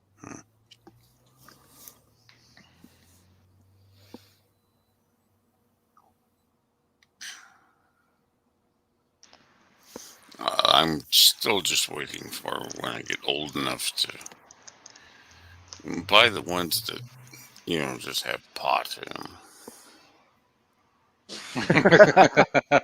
Okay. Oh, when you're old enough, okay. Well, I know I'm only a couple months younger than you, Captain Trek, so See, you're not supposed to know that. That's a bad thing. See, What's bad about that? because you're on here and you can say it. I'm not. Oh no, I'm not gonna out you. It's like, fuck it. Age is just a number anyway. Yeah. I Yeah, feel but it like keeps getting 100 bigger. sometimes, sometimes like most of the times. Yeah.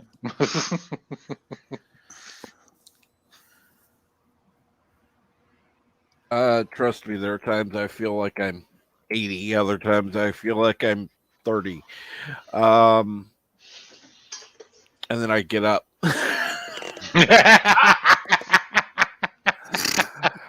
Yeah, try having That's a funny. wound. Try having a wound in your abdomen, and Yeah, that's exactly. You know what? I can imagine that even like stupid sneezing must be horrible for you. oh, trust me, I've had a sneezing fit before, and it's just like I'm having to hold my stomach in and sneeze at the same time. Trust me, it would make a funny video to watch, but it's painful. I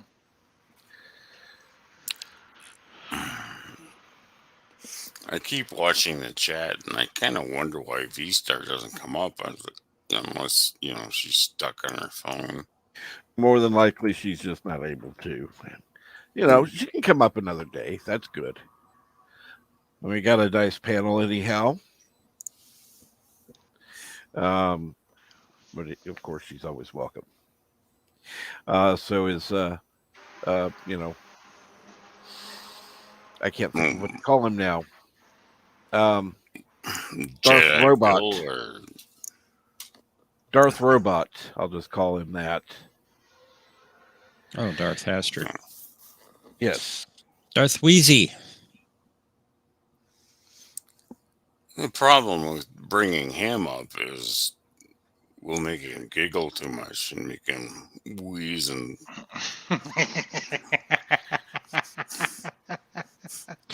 And yes, that is unfortunately not the only breaking news we have.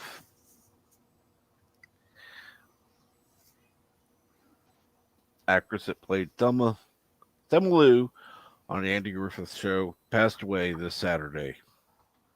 Oh, shit.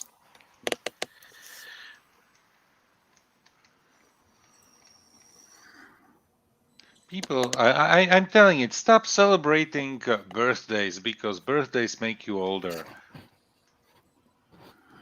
Well, I mean, she was 95, so. She lived a good long life, yes, but Inevitably, people are going to ask, well, how did she die?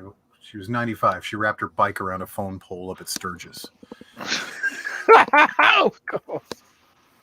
Well, if you've seen the snowstorm that Sturgis had last week, it's like, that wouldn't be unusual.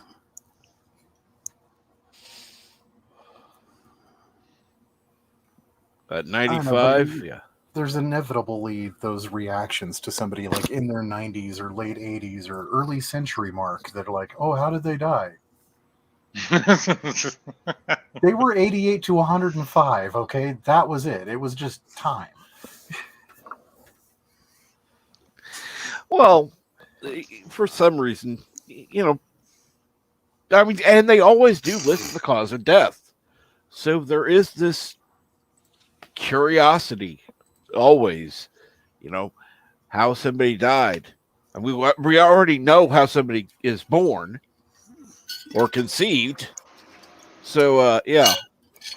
Yes. The only mystery that don't know. The only mystery is death. Except it's going to come. That's the only thing that isn't. Yeah. Birth and death are inevitable. It's just how and when.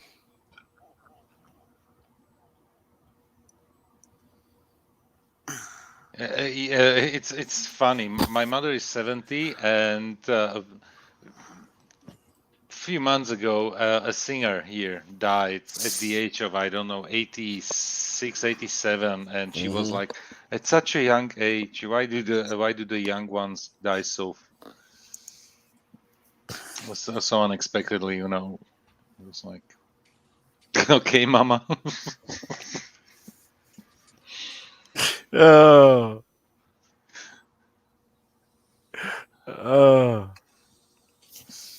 Well, not that much difference in age, so yeah.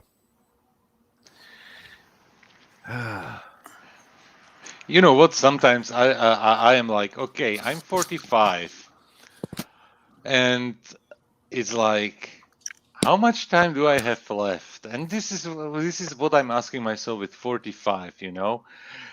There is there is some positive glimpse and some good positive examples, like Shatner being 90 and going to space. Mm-hmm. Leaves me like with some hope that I won't be completely like in diapers and not knowing about the world around me.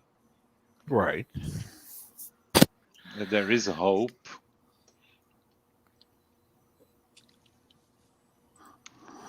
but still.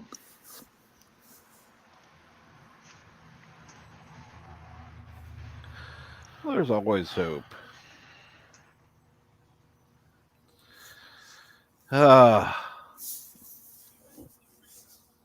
Let's see here.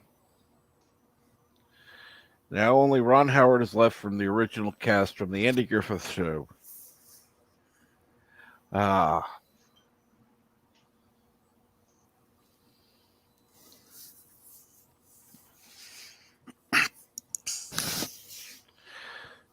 Should move to Mount Oh California no! What is this? years ago. What? Canadian government workers are not allowed to say "Let's go, Brandon" or any variation thereof in any communication, Oh, thank including God. their personal stuff. The personal stuff, okay, that's a little much, but work stuff, I agree.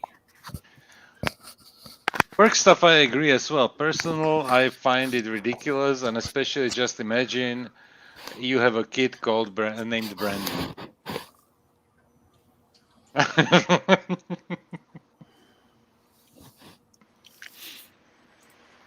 Yeah, now nobody can cheer on their favorite race car driver. I mean, what's this world coming to? Shit, I can take my cap. Oh god damn it! Stop. My calendar down and write that up there I mean, from V-Star.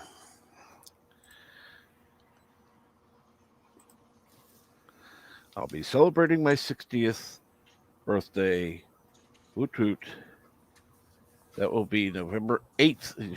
Well, I hope it's November 8th every year. Unless you have a floating birthday. No, we're coming up on Bird's birthday too, so that's November. Bird wasn't born; 13th. he was decanted. Well, I'm just thinking about when you crack the egg open. But okay.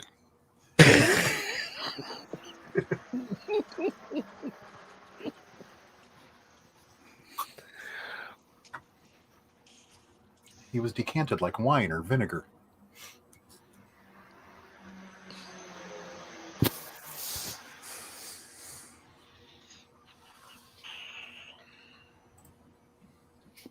How is Bill still going?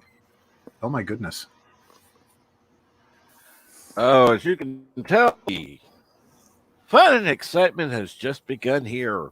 Yay. Screaming. I would love to go out and kill somebody. No, but I don't mean to throw Mondays into chaos when I don't stream. I don't mean that, and I do apologize, but It's all But you good. are doing it. It's all good, Michael T. We're all right with you. and I was all set up to get some sleep tonight, and was dozing out, kind of tossing and turning like I normally was, and then gunshots. So yeah, Now I've got to stay awake in case the police detective calls today.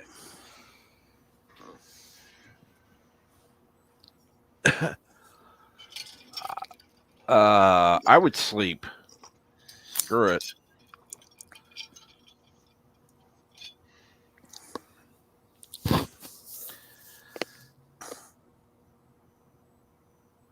How old is Ron Howard now?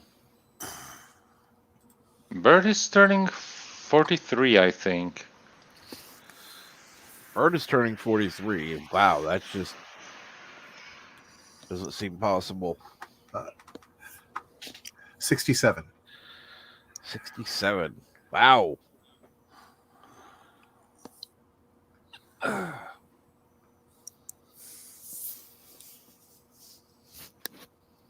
And his brother Clint is 62.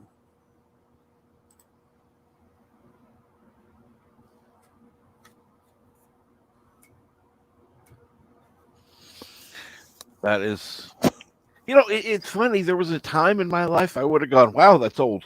And now it's like, that's not that old. Right around the corner. Holy shit. Well, it's the same thing for like anybody that follows sports teams or anything like that. Like, I'm a fan of the Vegas Raiders. I've been a fan of them since like '85. Mm-hmm. And back in the day, it was like, yeah, I look up to these guys kind of situation because they are tangentially role models. They're a physical specimen that like guys will want to like go to the gym or do some exercise to try get their physique and that kind of condition kind of stuff. If you're into sports too. But at the same time, okay, I'm 12 years old watching these guys, and they're like anywhere between 24 and 35 years old. Mm-hmm. So, these are full on adults. And now here I am at 43 going, man, that tailback has some freaking fast feet. And I was like, how old? Oh, he's 22 years old, just graduated from like Temple University or something like that. I'm like, what the hell did I do with my life? I'm 1 month older than Tom Brady, and he has 6 Super Bowl rings. I mean, Well, he cheated, so. well, there's that. I have that to fall back on at least.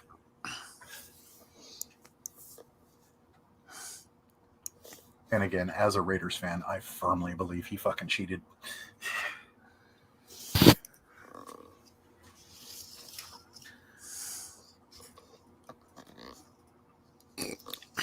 Well, how many people in here are DS9 fans? Absolutely. I don't I think enjoyed Bert it. is though. I enjoyed it, but I recognized that it had a very different tone than what I would call a normal Trek. Oh, yeah. Agreed.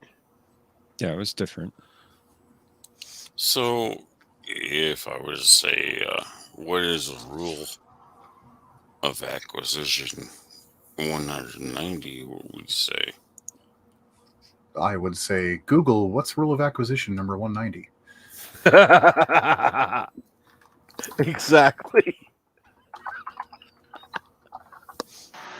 So it's probably one of those. It's probably one of those profit things that or no. It's either war is good for business or peace is good for business. I don't know. That's That's in the 30s.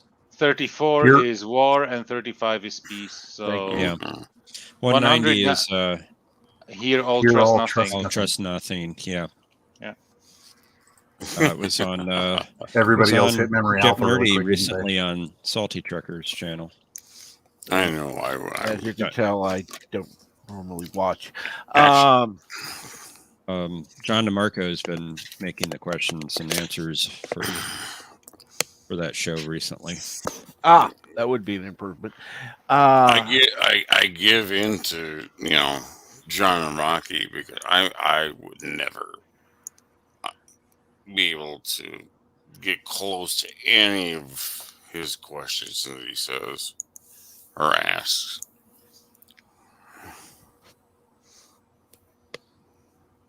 Never have sex with the boss's sister. Oh God! Yeah, that one was on there. Yep.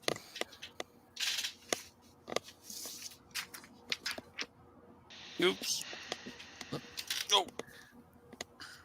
I would say never have sex with the boss's wife, but Both. Either. exactly.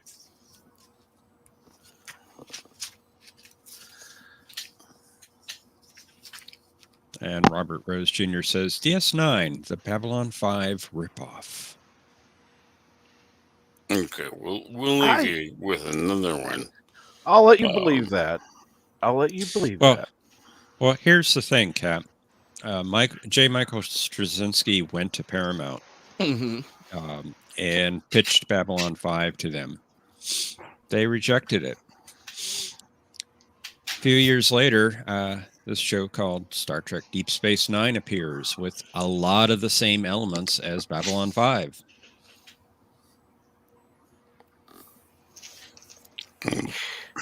I don't know the similarities. And it's just,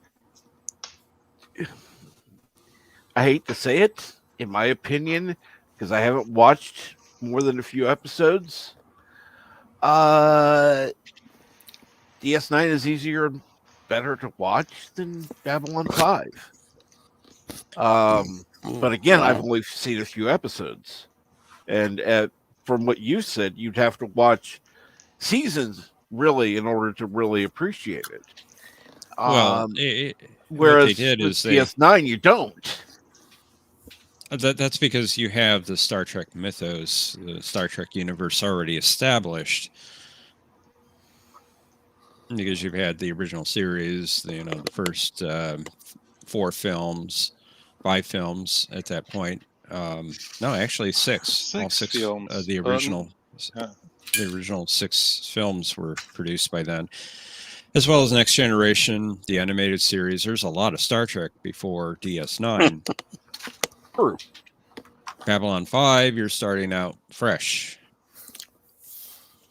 So the claim is that they massaged the Babylon 5 story to fit it in to the Star Trek universe. I don't deny there's truth in that. I don't. I just happen to like DS9 because it's easy to watch. You don't have to watch from the beginning in order to get everything. You don't have to watch season 5 to understand season 1. I understand. I have an appreciation for that. Don't get me wrong, but I like having episodes where I can just watch an episode and not be out of it. And yes, Arabic, I agree that Voyager was made to be more like the original series. I remember them talking about it when they launched it. The whole idea of like one ship out there alone and what it runs into. They wanted Voyager to harken back to original series. It succeeded in some ways, but also kind of failed in others. Yeah, agreed. Well, I see Question of Trek is brushing up on his TAS episodes. Brushing up might be the wrong term to use. He has not watched the animated series in the past. No, he hasn't. He hasn't watched them. He did start watching them. He actually put it online. So, what had happened was he challenged the people watching A Question of Trek to donate some money, and if they did, then he would watch 3 episodes of the animated series. Well, we got such a large donation that he's going to watch them all. Well, that's good for him because TAS is what I actually cut my teeth on in Star Trek. I was so scared of it when I was a kid. I was like, no, I can't do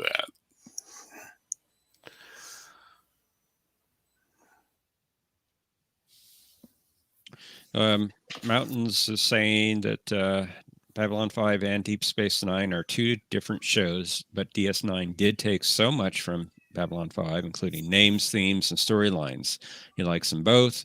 DS9 is more episodic. You can jump in at any point and not be lost, as they don't do much foreshadowing. B5 can jump in late, but it's not as easy. Mountains, you put it much better than I did. They're both great shows. I like them both. I like them for different reasons.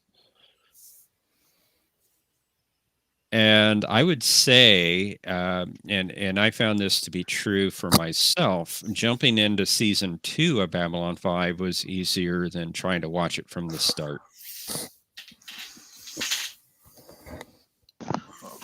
But I need to start with season 1, episode 1, just to know the characters, right? Yeah, and I did watch the pilot, and I did watch like the first couple of Babylon 5 from season 1, and then I caught the odd episode here or there, like 2 or 3 episodes throughout season 1 after the first couple. But I didn't really start watching it seriously until season 2. I think I caught like the second episode. Oh, you and watched it started when it was watching from there. premiering. Okay.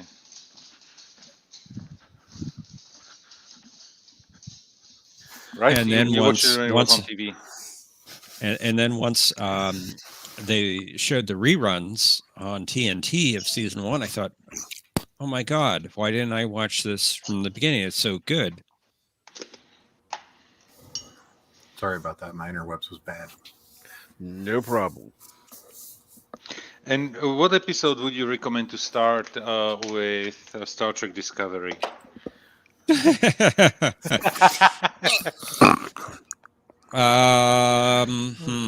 to the toilet. How Take a about none of dump. them? I know Go you're to being the a toilet, shithead, take a but- dump, and look at it. You've seen Star Trek Discovery. I know you're being a shithead, but if anybody did want to check it out, I would say start with season 2. Start with when Pike shows up. Okay. That's the only season to really watch if you're going to watch any of it, in my opinion. Pike and to some extent Spock in season 2 is the only watchable part of the show, in my opinion. Saru expands really well as a character then too. Yeah. That was probably his best season. Like I said, there's plenty of individual characters on the show I actually don't mind. Just the premise of the show itself and then the centering it does around Burnham is just mind-bogglingly infuriating and dumb. Bad writing. Oh, she's the bestest. And you know what? Actually, everyone the at bad everything. the bad writing is around Michael Burnham, not necessarily everything, Mm-hmm. but literally, I think everything with her infuriates me. The more I watch it, the more the angrier I am, and especially when everything she does is breaking rules and is praised for it. Because and this is somebody who should be a good example for your children, for your teenagers who are looking for like role models or something. A person who is constantly breaking rules and is praised for it. Yeah. Yeah. I watched Discovery, and I don't remember what the name of the episode is where they go, they go goofy or, black alert, and then they pop up onto this church. Oh, that was early season episode 2. 2. Yeah. Yeah. Mm-hmm. That's about the only really good episode they made. Mm-hmm. Yeah, I had a little hope for season 2 at that point. I thought, oh, this is pretty much like old Star Trek. Yeah, Jonathan Frakes directed that one. Yeah, By you're the right. way. Yeah, Johnny Frakes was there. And by the way, he is the only director. When you watch the show, he's the only director that doesn't make Michael Burnham whisper.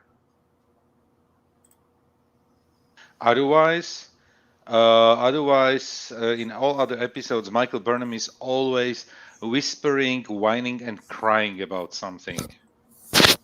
And when Frakes is directing her, she is not whispering.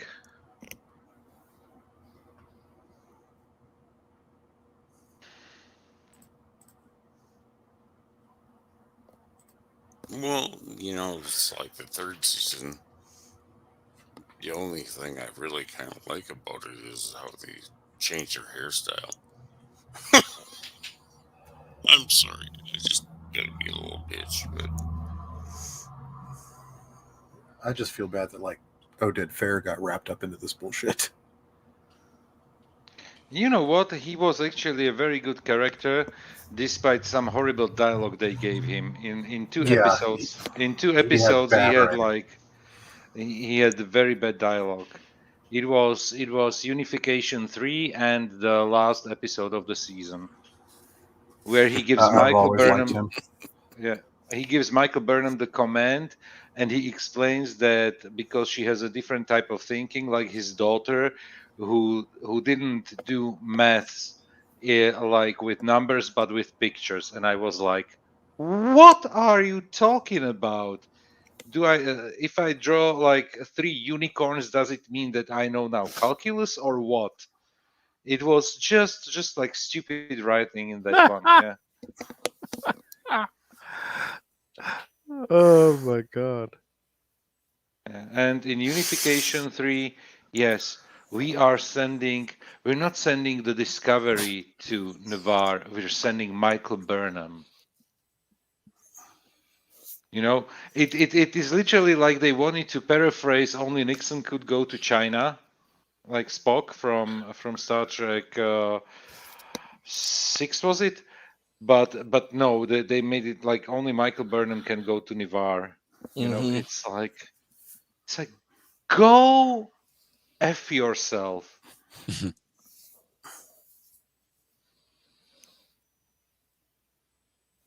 And just because she's from a family of overachievers.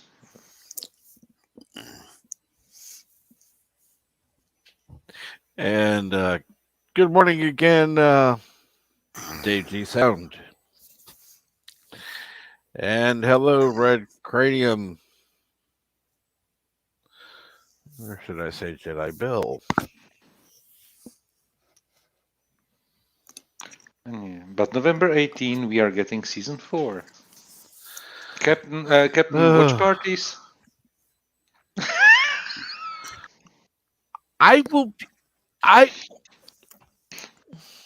You know what? I ought to take a video with the toilet and I have was like, a Discovery Watch party and just have that.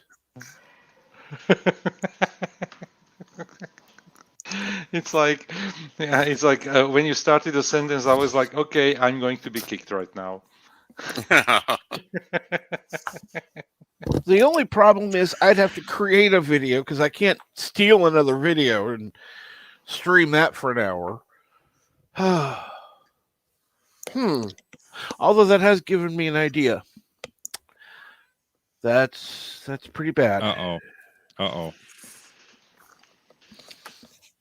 You've actually given me an idea, and I'll set them as premieres.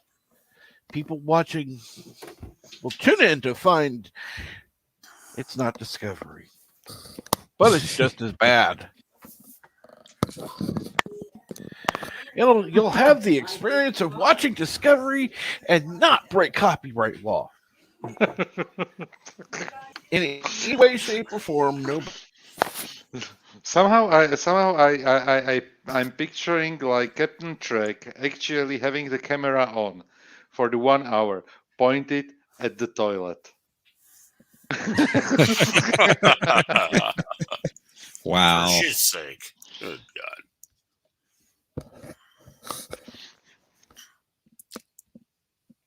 Well, that's a good idea. That wasn't it. Mountain of Elysium says "Movie has a lot of potential and there are good characters, but turning it into the Burnham show destroys it. Wonder are the writers trolls? They are wondering just how far they can push it. Yeah. I agree. And you know what? It's like whatever new characters they brought on the show, I like them more than the main character. And this is not not how a show should be should be put together. And now the cast is actually really big when you think about it. I think it's now the largest ensemble of characters that we ever had on Star Trek. It's probably right now close to DS9 in its second run, and if we counted those characters, it could be even more characters right now on Discovery, and I mean regular characters. You had And quite a few in DS9. yeah, DS9 was a big. DS9 is a big cast, definitely. I mean, you add in Gul Dukat and Damar, Kai Wynn, Garek, Garrick, Rom, Lita, yeah, exactly, like Nog.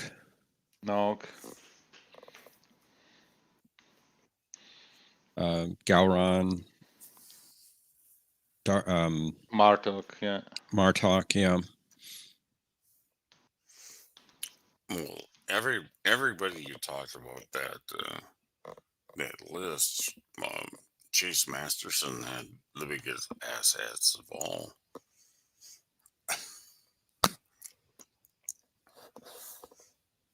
Chase Masterson was so hot. I can't believe nobody giggle on that one, but yeah. Sorry.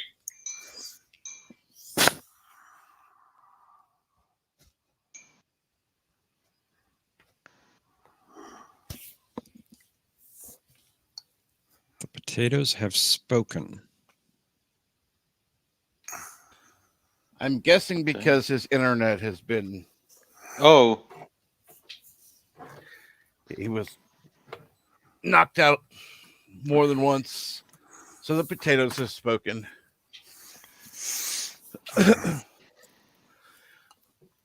Try to get some sleep, Michael. I wouldn't worry about the police calling. If they do, you can always answer it. Yeah. He confirms my internet is run by potatoes. Yeah. If life give you potatoes, make some vodka. Exactly. That's funny. You know, the Eastern European spoke. Yeah. Well, it's kind of true because we just use printed grams. Oh my god, I can talk this morning. We just use grains to make vodka, so. Mm-hmm.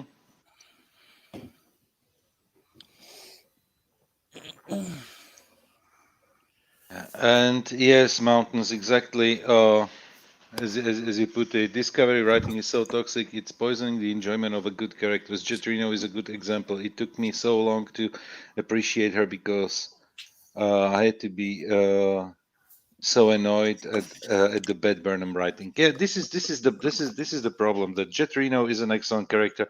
Stamets is an excellent character. Despite he was a little bit toned down in season 3. I don't mind the character of Adira. Actually, she was interesting.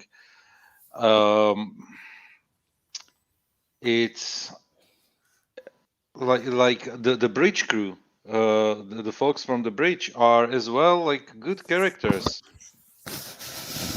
Detmer or Ovoshekun, Bryce, Reese, all the guys there. they can be like interesting characters, but they don't give them enough to do. And yeah, instead we have focus on Cake is Eternal. Yeah. And don't forget the mind the rep. Yeah, that's all I'm gonna say. Ah, that's a very in private chat. See that? Okay. Yeah. I'll let you come on and talk about that in B. We're gonna move on. Hey guys. But Hey, good morning. MB. Morning, MB. Yeah, we were talking about that I earlier. But go ahead. yeah, I just found out about it. I dropped my wife off at work because her van is still in the shop, and I heard on the news that we have lost an American hero in Colin Powell. The man was I was in the military for part of the time while he was in. The man was just eloquent when he spoke. He was a hell of a leader. Man was a war hero. Just he was a man of principle, which is not something I say very often about people. And he was a good man. I didn't get to meet. I only met him one time, but I've read on him. I read his biography. He's going to be missed. And as I used to say, as we said in the Marine Corps and the Navy, fair winds and following seas to Colin Powell. Sorry, I'm kind of taking that kind of was a punch in the gut for me, because that man was a true hero and a true legend. Well, here's the thing. He was fully vaccinated. I know. And died of COVID-19. I know. Now, he died explain this one to me. Probably because he was 84 years old. I don't know what his other underlying health conditions were at his age. I know he was being treated at Walter Reed, which does not surprise me. Oh no, that would any be the other place. I'd be surprised. But yeah, just to be clear, go for they it. said complications from COVID-19, not of COVID-19. Well, that's what okay. that's what I. Yeah, that's why you. Okay, let me put it to you this way: nobody dies of AIDS; they die of complications they have of AIDS. It's the same fucking thing. It kills you. Yeah. The biggest problem is probably.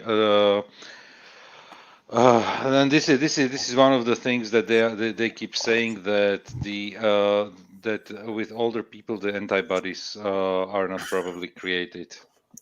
Yeah. Or they're probably not as, their immune system is probably not as. That's just what he said. Yeah. Yeah. Sorry. Yeah. Unfortunately, yeah, he passed away due to complications from COVID, even though he was fully vaccinated. Still, I'm not going to get into the politics of that. I'm going to honor this man and not make it political. I won't do that because I had too much respect for this man.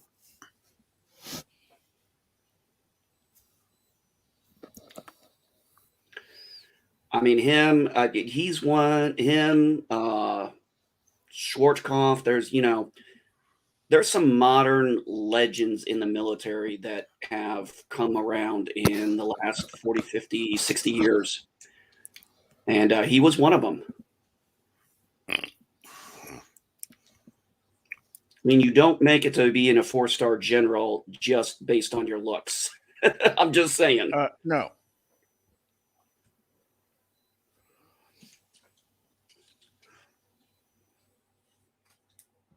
So, yeah, I didn't know you guys. Like I said, I hadn't been on earlier because I was taking my wife to work and everything, and I had just heard about it. Like when I was coming back. We happened to hear about it because Bird was watching the news, and he came on with breaking news saying that he had passed away from complications of COVID-19. Okay. Well, thanks for letting everybody know, Bird. Absolutely, and thank you for wanting to come on and let everybody know, because I do think that's important. Yeah, I'm going to do a short video, kind of just honor. I'm going to do a short video later when I can compose myself properly. And I'm going to talk about, I'm just going to do a very short 4 or 5 minute video. I'm just going to talk about his, what his legacy was. Not his politics, not his personal views on a lot of things. I want to talk about what made the man a true hero. Because in my mind, I don't care that he, was a Republican pick or something at one point, and then he supported Barack Obama. I don't care about that shit. That's the man had every right. The man gave 35 years of his life to the service of this country, and also became the Secretary of State. I'm sorry, guys. That's a punch in the gut for me. That's understandable. I mean, he did a lot for this country, so yeah, you can't deny that.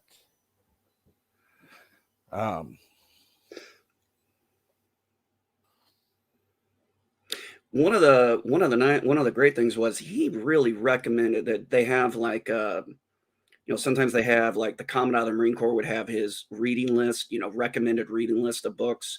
I think most of the leaders do that. And I did read some of the books Colin Powell recommended. I'd have to look up which ones they were, but I did read them. Cool.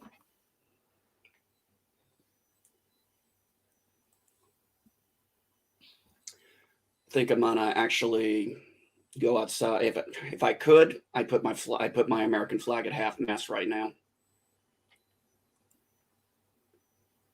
But unfortunately, I don't have that ability with the flag I got. But if I did, my flag would be at half mast today for him.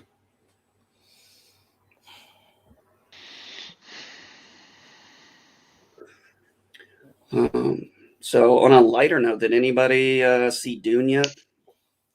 Not yet. I know it's out, but yeah, I'm going to. Well, as far as I know, it's on HBO Max, so I'm going to log into HBO Max and I'm going to take a look at it. I heard some people say they quite enjoyed it. Yeah, it has relatively good reviews. I'm interested in that one as well. I'm thinking about going to theaters, to a theater to watch it. I'm thinking about going to see Ghostbusters at the theater when it comes out. Now that I will go to the theater to see. That is like that is like certainty. I would have to be dead by then not to watch it in a theater. And if I should die, I will watch it on TV. And the fact that all the 2016 Defenders hate it gives me some hope. Well, Cap, let's put it this way. That's the first movie I've ever heard you say that you are looking forward to going to the theater to see. You have never said that about another movie since I've been around. That's saying something. It's been a long time since there has been. When is Ghostbusters Afterlife coming out? Does anybody know?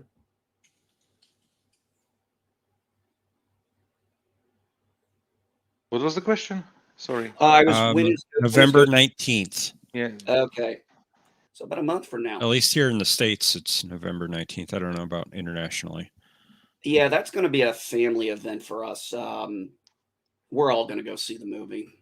My wife's already seen. She's caught up. She's finally seen Ghostbusters 1 and 2. So there is another. So there is another Ghostbusters movie. Ghostbusters movie she has to watch. The 2016. Yeah. Okay. Sure. No. I had to watch it. No, not only no, but hell to the fuck no. Did I say that I had to watch it? You know what? I watched it. I watched it because the first scene that was in the movie was like, okay, this looks like good. This looks good with the haunted house as it started. After that opening, it was a dumpster fire. Like, that was such a bad movie that I couldn't believe my eyes what I was watching.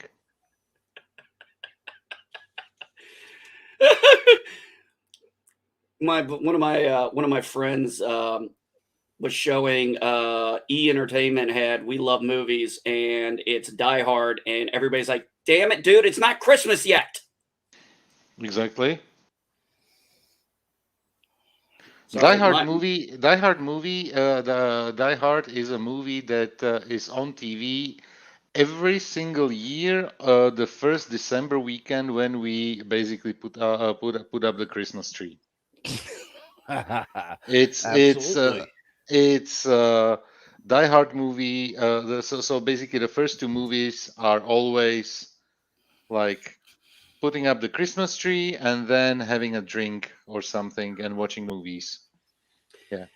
Yeah, my Christmas tradition, pretty much movie wise, Home Alone 1 and 2, Die Hard 1 and 2, and the first Gremlins movie.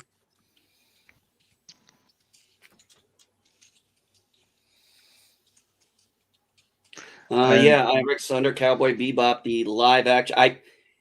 Look, my biggest problem is there's been no showing of Ed. Where is she? And why is the dog on a leash?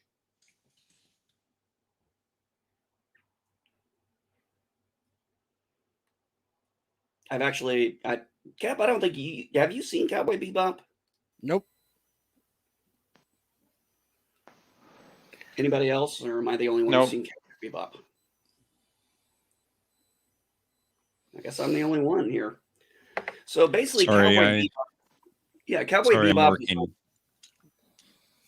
Cowboy Bebop is set in the future. It was a show out of Japan. It was an anime out of Japan, and it deals with basically they're bounty hunters. It's got one of the go YouTube Cowboy Bebop's opening theme. I don't know if it is something any of you would like, but it is honestly one of the greatest opening themes I've ever seen for a show. Yeah, Eric Sunder, there better be Ed. If there's no Ed, it's not going to work. She has to be in there. She doesn't have to be in the first couple episodes, but she's got to be in there at some point.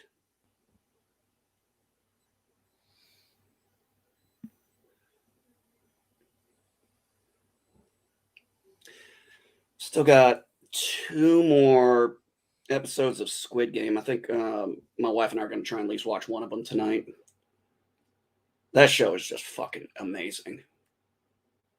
If you guys want to hear a good review on that one, I'm going to do one. But if you want to hear an actual good review, check out Critical Drinker's review of it. Because I think he really nailed it. Why the show was good. Cool.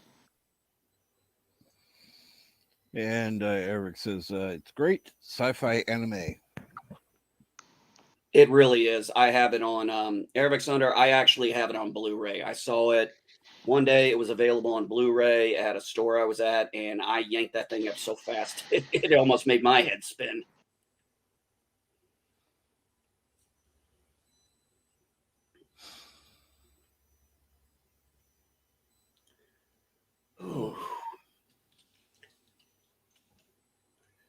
So, how was everybody's weekend after I got done with my stream yesterday with Alicia and Jack? I pretty much, after being up for, going on 30-some hours, I crashed like hard.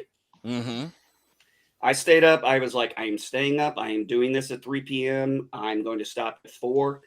And I'm like, after that, I don't even remember. I don't remember hardly shit after that.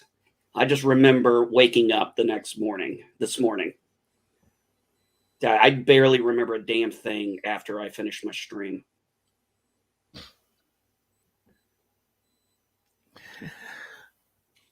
That's understandable. I've done the same type of thing where I've done something and then gone to sleep and then woke up and it's just like, huh, okay. Yeah. So all of a sudden you wake up, you're like, how the fuck did I get here? It's like, you walked yourself to bed. You got yourself in bed. You did it, but you're like, I don't remember actually getting up and doing this. And it wasn't because I was drunk. That's, I would admit to that.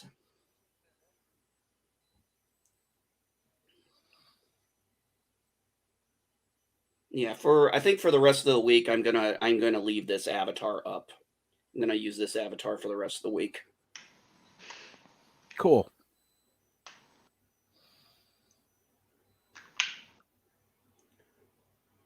So, how was everybody else's weekend? Okay, by the way, obviously I didn't make it to the movie theater because of obvious reasons, but I do plan on going next. I think that is something we are planning for next week. Did you get your picture with Shatner?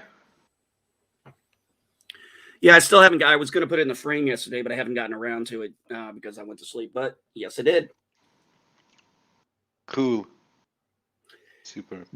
Yeah, got to get my picture with him, got him to autograph it, talk with him for a couple of minutes, and I was about a minute or so. Everybody else was already asking him about the space stuff, so I just was paying attention. Like I told Captain Trek the other day, I was just paying attention and listening to what he was saying. And so I just told him that I talked to him a little bit and told him how, I became an IT guy because of Star Trek, and Star Trek I got into because my grandmother absolutely loved him. I was like, you were her captain.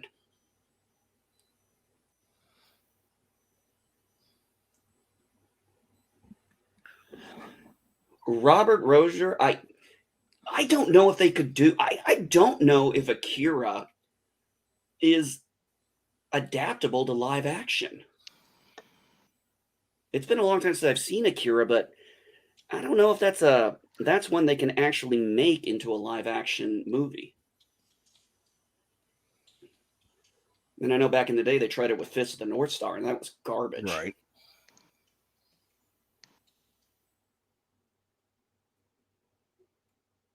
I'm actually surprised. Well, great. I'm going to give Hollywood an idea and they'll butcher it. I'm surprised Hollywood hasn't tried to do a live action Vampire Hunter D. Problem is, we all know they'd screw it up.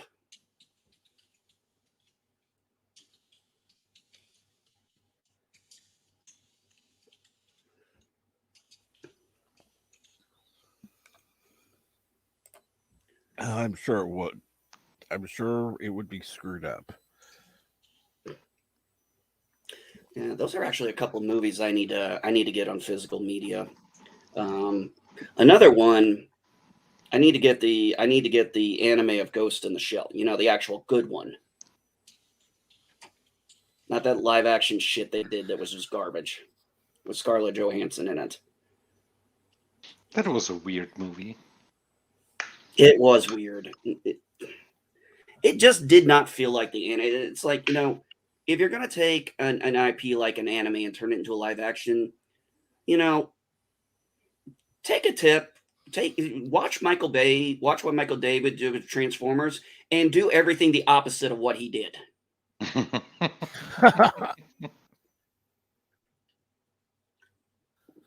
I was like, where are you going with that sentence? Am I going to yell at you or not? Okay. But then you finished it the right way. Okay. Yeah.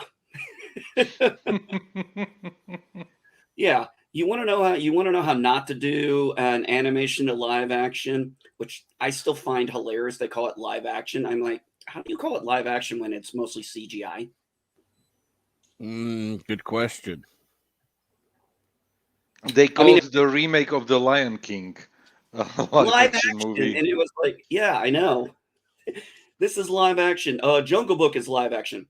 It's like 90+% CGI. How do you call that live action? I didn't even make it through that Lion King remake. I did not like it at all. My wife and I just got bored with it and stopped. Now, I will say that I was actually surprised at the Aladdin movie. I thought it was actually decently done. And I was very glad that Will Smith did not try to do what Robin Williams did. He made the genie his own.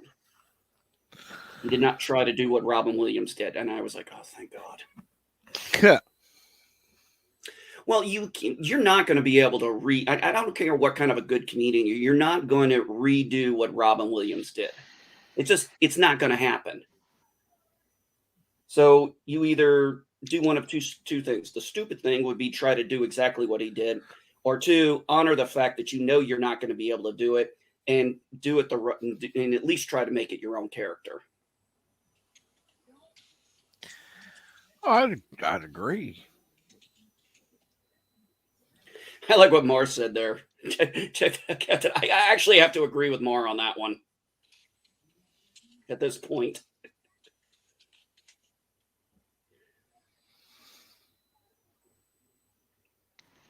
Exactly.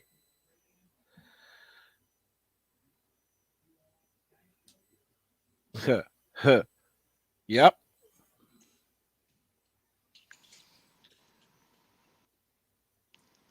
So it was interesting, Cap. I know I told you my son got to meet the American voice actor for Naruto.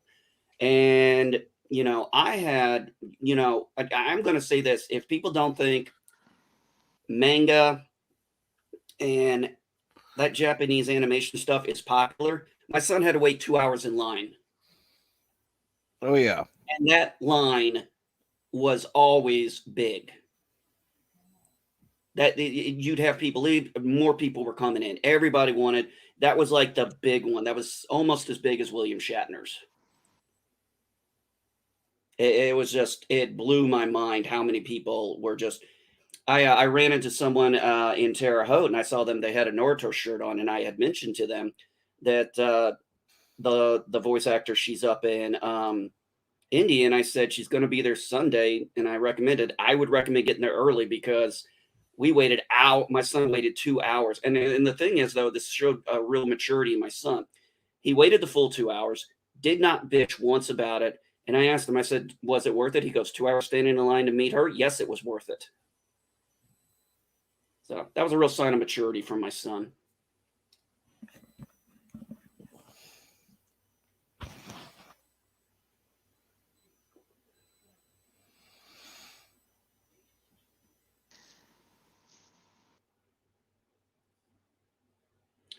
Dragon Ball Evolution exit.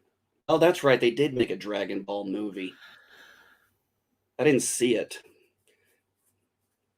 But I didn't really get into Dragon Ball Z myself.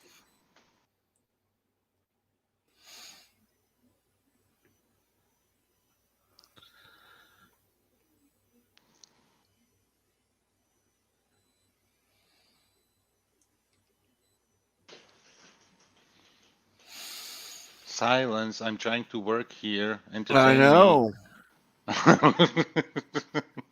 Don't expect me. Guys, I've only got about 10 more minutes. I can only talk so Absolutely. much. I don't know. What topic you guys want to talk about? Pick something, Cap. Anything? Well, here's one for you, maybe, Cap. How much do you think we're going to see of the original Ghostbusters in the movie? Obviously, one of them is, he's passed on. Honestly, as long as it's done correctly and they do pay proper homage to it, I don't care. They could just be cameos, really. Yeah, but real cameos, not like the 2016 cameos. Right. Because real. Real cameos, yeah. I wonder how much Janine's going to be. At least we know she's going to be probably, at least in the beginning of it. That's going to be nice. That really gave me hope when we saw, the character who played Janine coming back. I was like, okay. When I saw that in the trailer, I'm like, and then, the red phone. The red phone. That was big to a lot of people. Yeah, we all caught that one real quick. It's like, shit, that's the phone. And then I swear that had to have been Dan Aykroyd's voice that said, "We're closed."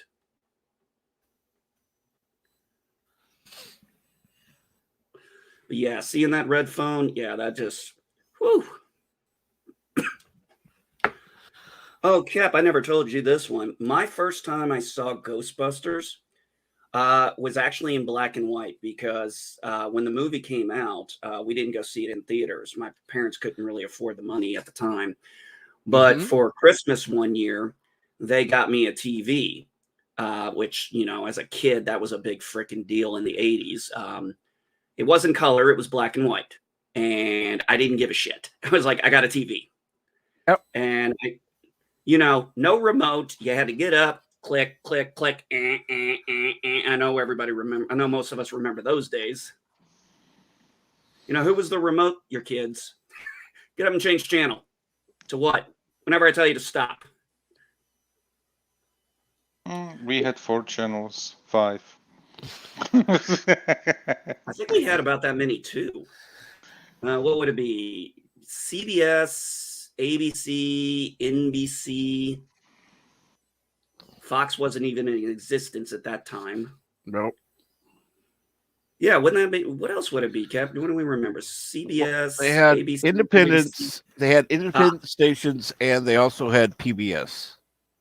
A PBS, thank you. Yes, that one too. Because, you know, that's where a lot of kids watched a lot of TV. My dad had worked at a station in Jacksonville, Florida. He worked at Channel 47 WAWS. And so he'd go to work, and it was kind of fun because he was the one putting the morning cartoons on for me to watch. So I kind of thought that was cool. You know, as a kid, it's like my dad's the one putting the cartoons on.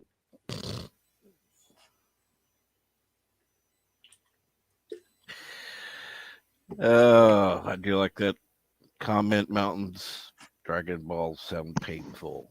Yes, they do.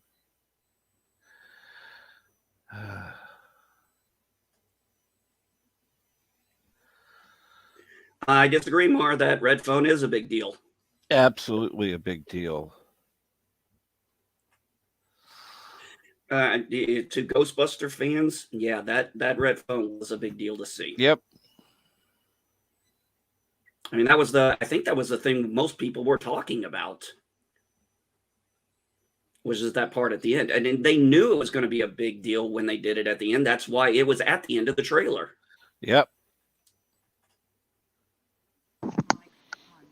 Yeah, Mountains, just to put it into perspective, Czechoslovakia had at the time 2 TV channels.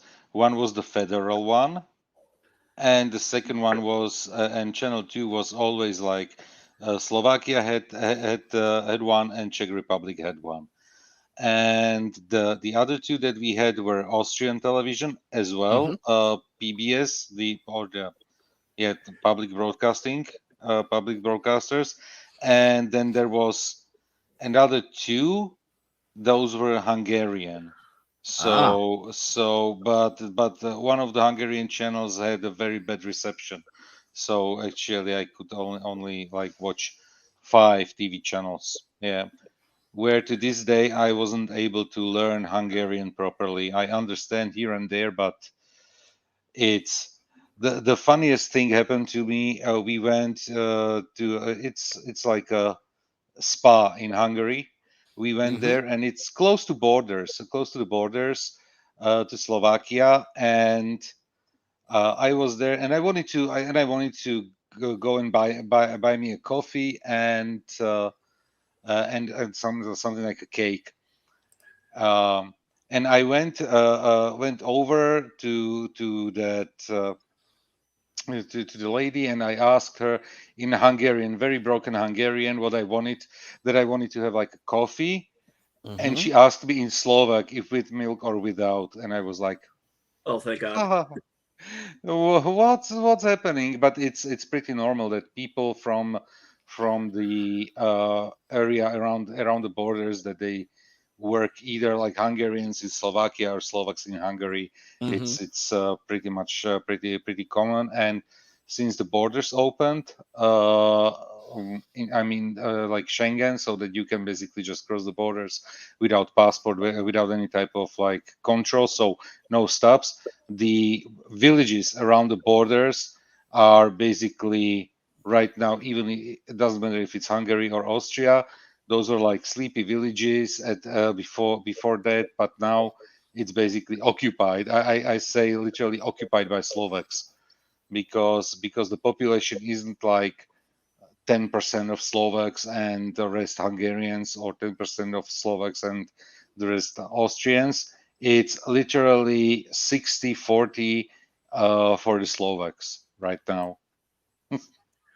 And it's Hey, just you, because the real estate in those villages is way lower than in Slovakia, because the closest city is the capital city, and here in Slovakia, Bratislava, and Bratislava has like extremely expensive real estate. Joseph, I don't know if you heard about this. I just saw this on the news a little bit ago, but this happened over in Norway. This Dane citizen apparently was in Norway, killed 5 people with a bow. With the bow and arrows, yeah. And I was like, what the heck?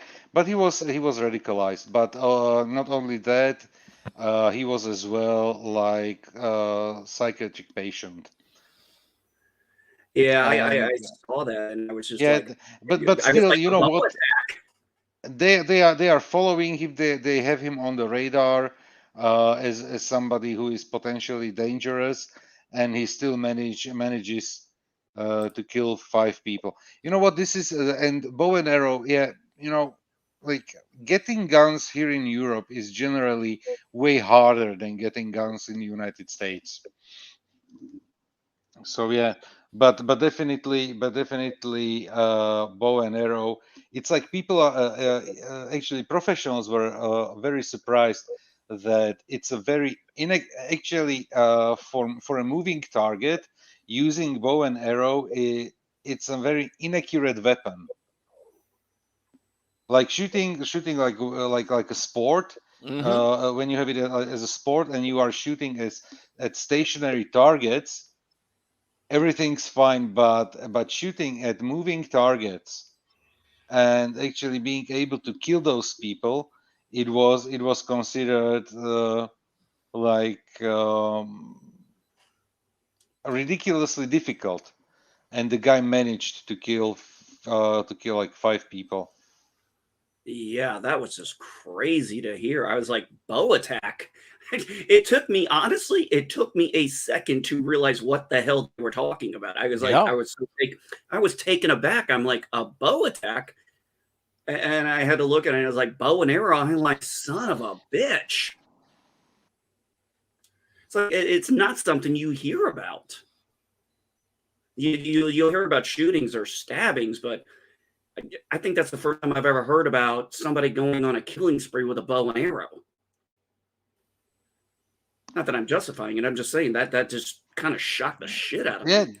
yeah, because even when you have like hunters and they're going literally like like deer hunting or something, there are as well possibilities to use bow and arrow, but that one is as well extremely regulated, because so that you don't so that the animals don't suffer, so because hunting is one thing, but torture is a different thing. Oh, So there are as absolutely. well extreme regulations with that one. So there were like multiple people talking about it, and they find it ridiculous. And I have a friend of mine, and he's as well a colleague of mine, but we don't work together. Um, he is doing like like historical like sword fighting, and they shoot with bows and arrows, and he was as well like, that's so extremely difficult. And despite you could have the best equipment, you still need to be a really good marksman to be able to use bow and arrow. So yeah. Yeah, no, thank you. Yeah. I tried that once. No, that's hard. It is, yeah. I wouldn't be able to do with my depth perception issues. I'm good with being able to use my front sight post rear sight aperture on my guns or rifle, but my pistols or rifle. But yeah, I've tried shooting bow and arrow. There is just a level of marksmanship in there that my shoulders jacked up. I would never be able to be that good of a shot with a bow and arrow. Yeah, that was just crazy to read about. All right, Cap. Like I said, that's my 30 minutes, bud. Absolutely. Thanks for letting me talk about Colin Powell a little bit. Not like I a said, problem. I know we lost. We lost an American hero, and I don't say, I don't use that term hero with actors. That I reserve that for real American heroes. Correct. And I consider Colin Powell to have been one of those American heroes. So, with that said, guys, you all have a good one, and I will catch you all on the flip side. Take care, NB.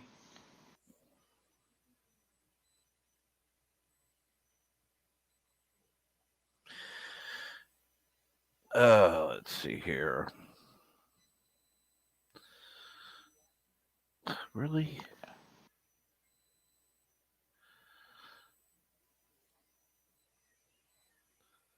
I hate when computers start doing stupid things.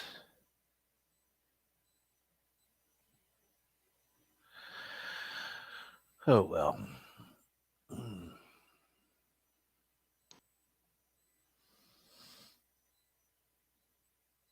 Yeah, they tend to do that.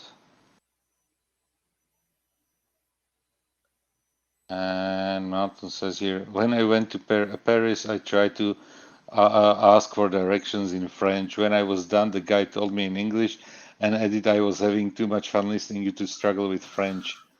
To interrupt. Yeah, I can. Yeah. Jerks. Yeah.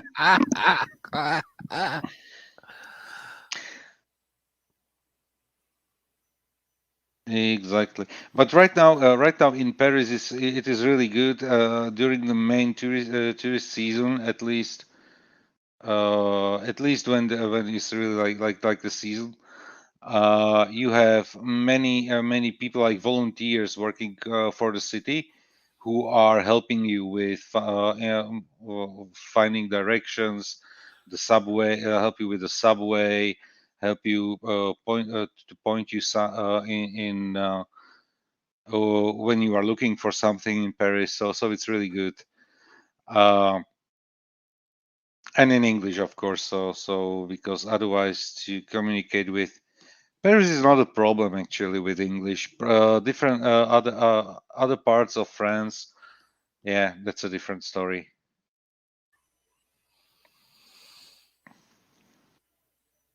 Either you speak French or you're lost. Right.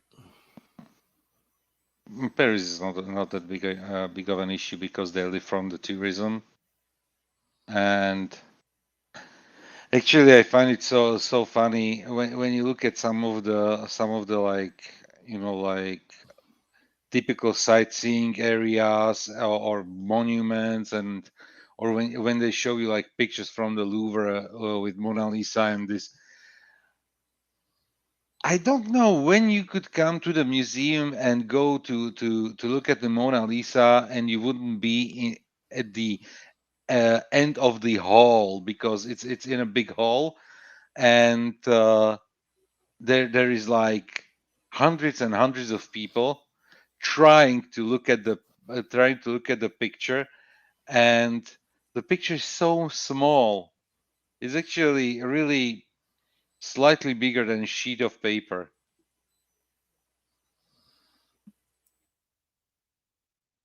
So that's just ridiculous. When you go to the Eiffel Tower, it's so crowded there, and the ice cream that you could basically probably buy an ice cream stand for what the prices are there Wow. for ice cream. It's like tourist trap, the biggest tourist trap in the world, I would say.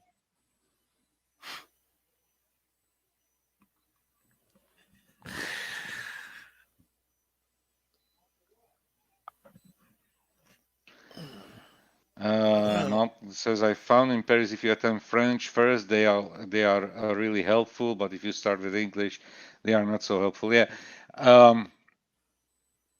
At least like some greeting, and usually like first things that I say to them is like I wish them a nice day and explain them that I don't speak French at all in French, and then I switch to English. If I switched to German, I would be probably killed.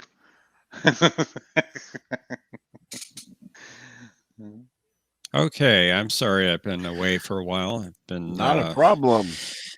trying to manage a couple of minor emergencies, if you will, one for work and one for history with R&R. Is Katie not coming? She's coming, but we're going to have to push back the start time to 1 p.m. Central, or I don't know if that would be 8 p.m. your time, I think. Yeah, which is actually really good. And you want to know why? Why is that, Joseph? I do want to know. Because in under 1 hour, Captain Trek starts with his watch party of Eureka that I really want to watch. Eureka. And it's approximately like 90 minutes to 90 to 100 minutes, which means I would be very late for history with R&R. But if you start at 1, so 1 hour later, I can be there. Actually, it's 2 hours later, but Or we usually go live 11 Central, Right. noon Eastern. Oh, you said Central. Okay, so yeah, 2 so hours it'd be later. 2 Eastern. Okay, so it's going to be 9 p.m. for me. And from that one, hello. Okay. Hello. Yeah, still here. Yeah. I thought it was 6 hours difference from Eastern for you. From Eastern is 6 hours, but from that would be 8. Central is 7. Yeah, it would be. Sorry, I crossing the streams there. I guess it would be 2 p.m. Eastern, 1 p.m. Central, so 8 p.m. your time. Okay, yeah. Which is fine. And then we will go over to Bert's stream. So yeah. And then people are asking me, why don't you watch this show or why don't you watch that show? Yeah, because I'm spending my time on YouTube.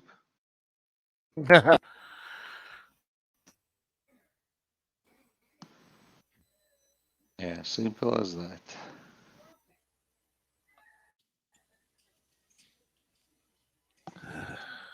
Hmm.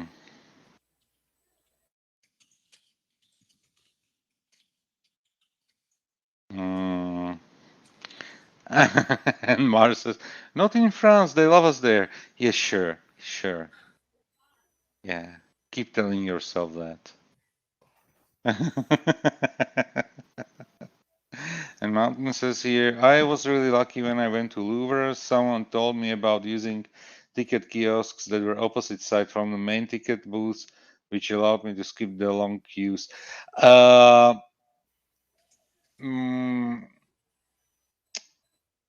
What we did, we bought it on the internet before. Yeah. So that helped. And Mars says, if you speak German in France, you can literally see Waldorf and Stadler sit in their chair saying, it could be worse. How so? They could be Americans.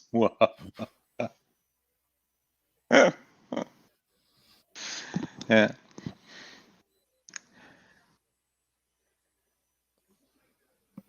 Is the stream still going? Yeah. Seems like it. Good. Wow. Oh, Lord. Well, let's see here.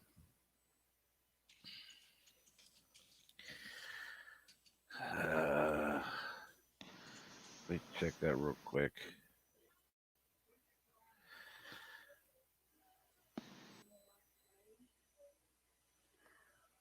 I hate this. Okay, let's see here. It just says stream show. How long until the stream goes live? I'm trying to Which stream? dealing with a lot. What time does History with R&R start? Again. That'll be at 2 p.m. Eastern. Okay. Or 1 p.m. Central. Okay.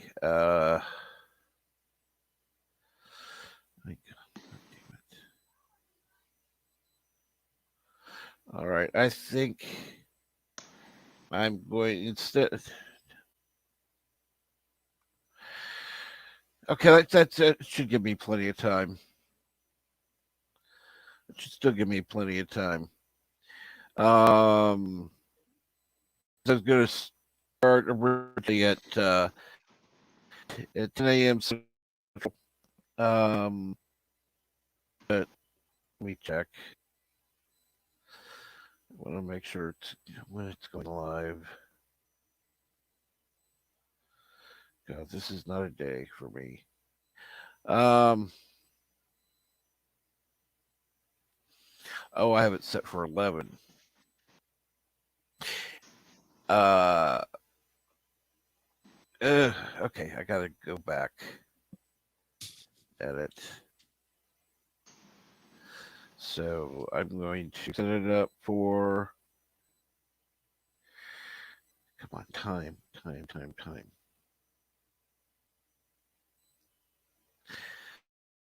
up for 10 a.m. Central.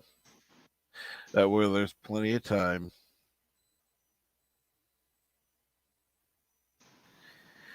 And that's done.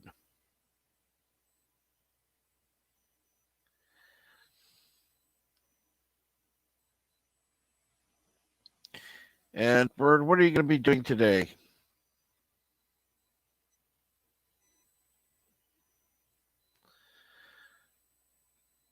I guess nothing. He'll probably I have his assume, bed life. yeah, bed life at 4 p.m. 4 p.m. No, he Eastern. actually said that he's going to have it 3:30 today. Oh, okay. Because he's starting physical therapy.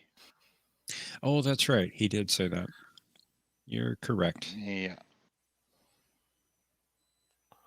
That should be not too long after we get done with History with R&R. Yeah, pretty much something like. We usually go about an hour. If you go for an hour, if you go like with me or for like 2 hours, you will Well, cross the streams. Yeah. Well, what are you going to talk with Katie about? Important points in history that dealt with the weather.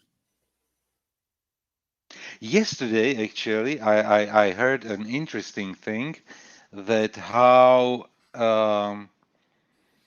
an explosion, a volcano explosion in Alaska destroyed the Egyptian empire. Really?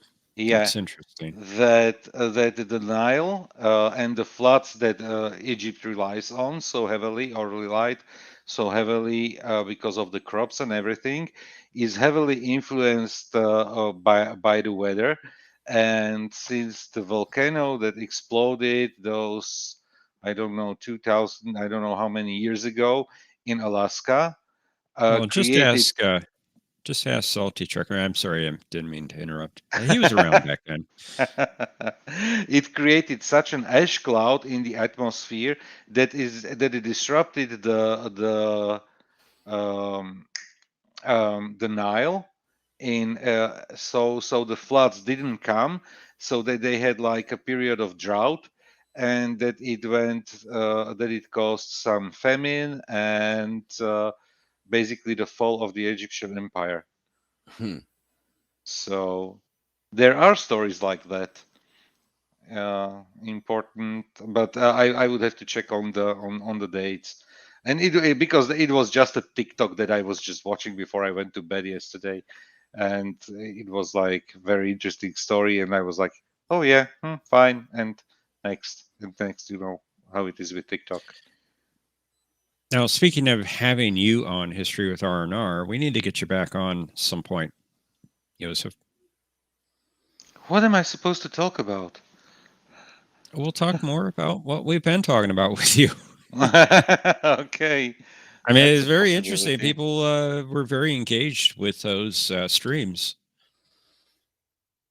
Trust me, Glad to there would hear be that. plenty of people who want to hear more. More about Cuban oranges. Uh-huh. Dried out Cuban oranges. You know what? This is literally PTSD. It was so horrible. You couldn't eat them, but those were the only oranges that we had here. It was so. And the worst thing is that if you get actual Cuban oranges on time, they are the juiciest, the with the best taste and everything, that they are great. But if they spend like half a year on a container ship on the way to some Central European country, yeah, they Good dry morning, out. Super Lover Puss. And yes, it's a ew TikTok. And thank you, I Eric. agree. It's a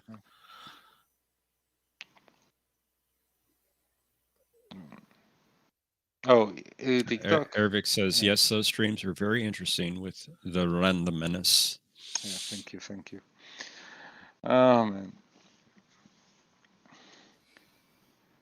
Yeah, if I have a topic I can talk about. If I have like certain knowledge, I can definitely talk, and it goes on and on and on.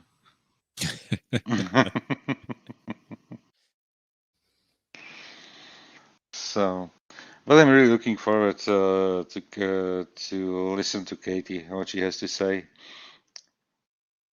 because We'll probably go ahead. I like her TikTok videos. I like her Twitter posts. Yeah, and yeah. It's But the too bad last about time her. I spoke with her, it was on Bird Stream when we were watching the great movie Day After Tomorrow. Yeah, I wanted to be around for that one, but I had to work that day. Yeah, those Saturdays.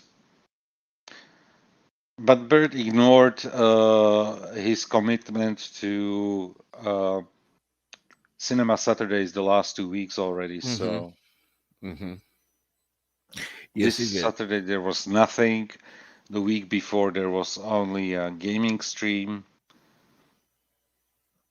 And he wanted to do Jaws 2 weeks ago, but he skipped that one. It'll come back, I'm sure.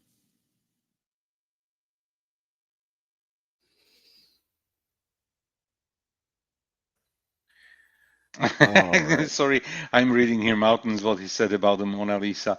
When I went to see Mona Lisa, it was crowded, but as they were all Japanese, I was like Godzilla waiting among them, and I was able to easily see over their heads. And I'm only 5'9".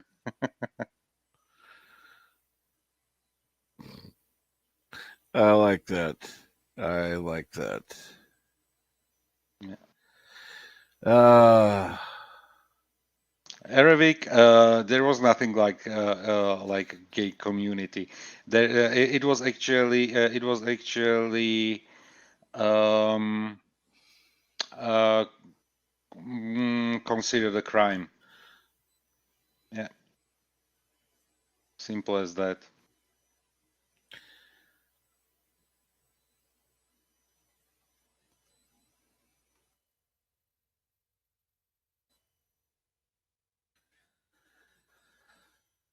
Simple as that. Right. Let's see here. Bird's going to be on. What time did you say? 3:30 Eastern, at least based on what he said yesterday. All right. 3:30 Eastern. Yeah, sorry about that, guys. 3:30 Eastern is the plan today. And what time? One Eastern for History is on her? We'll be on at 2 p.m. Eastern, 2 1 p.m. p.m. Eastern. Central. Okay.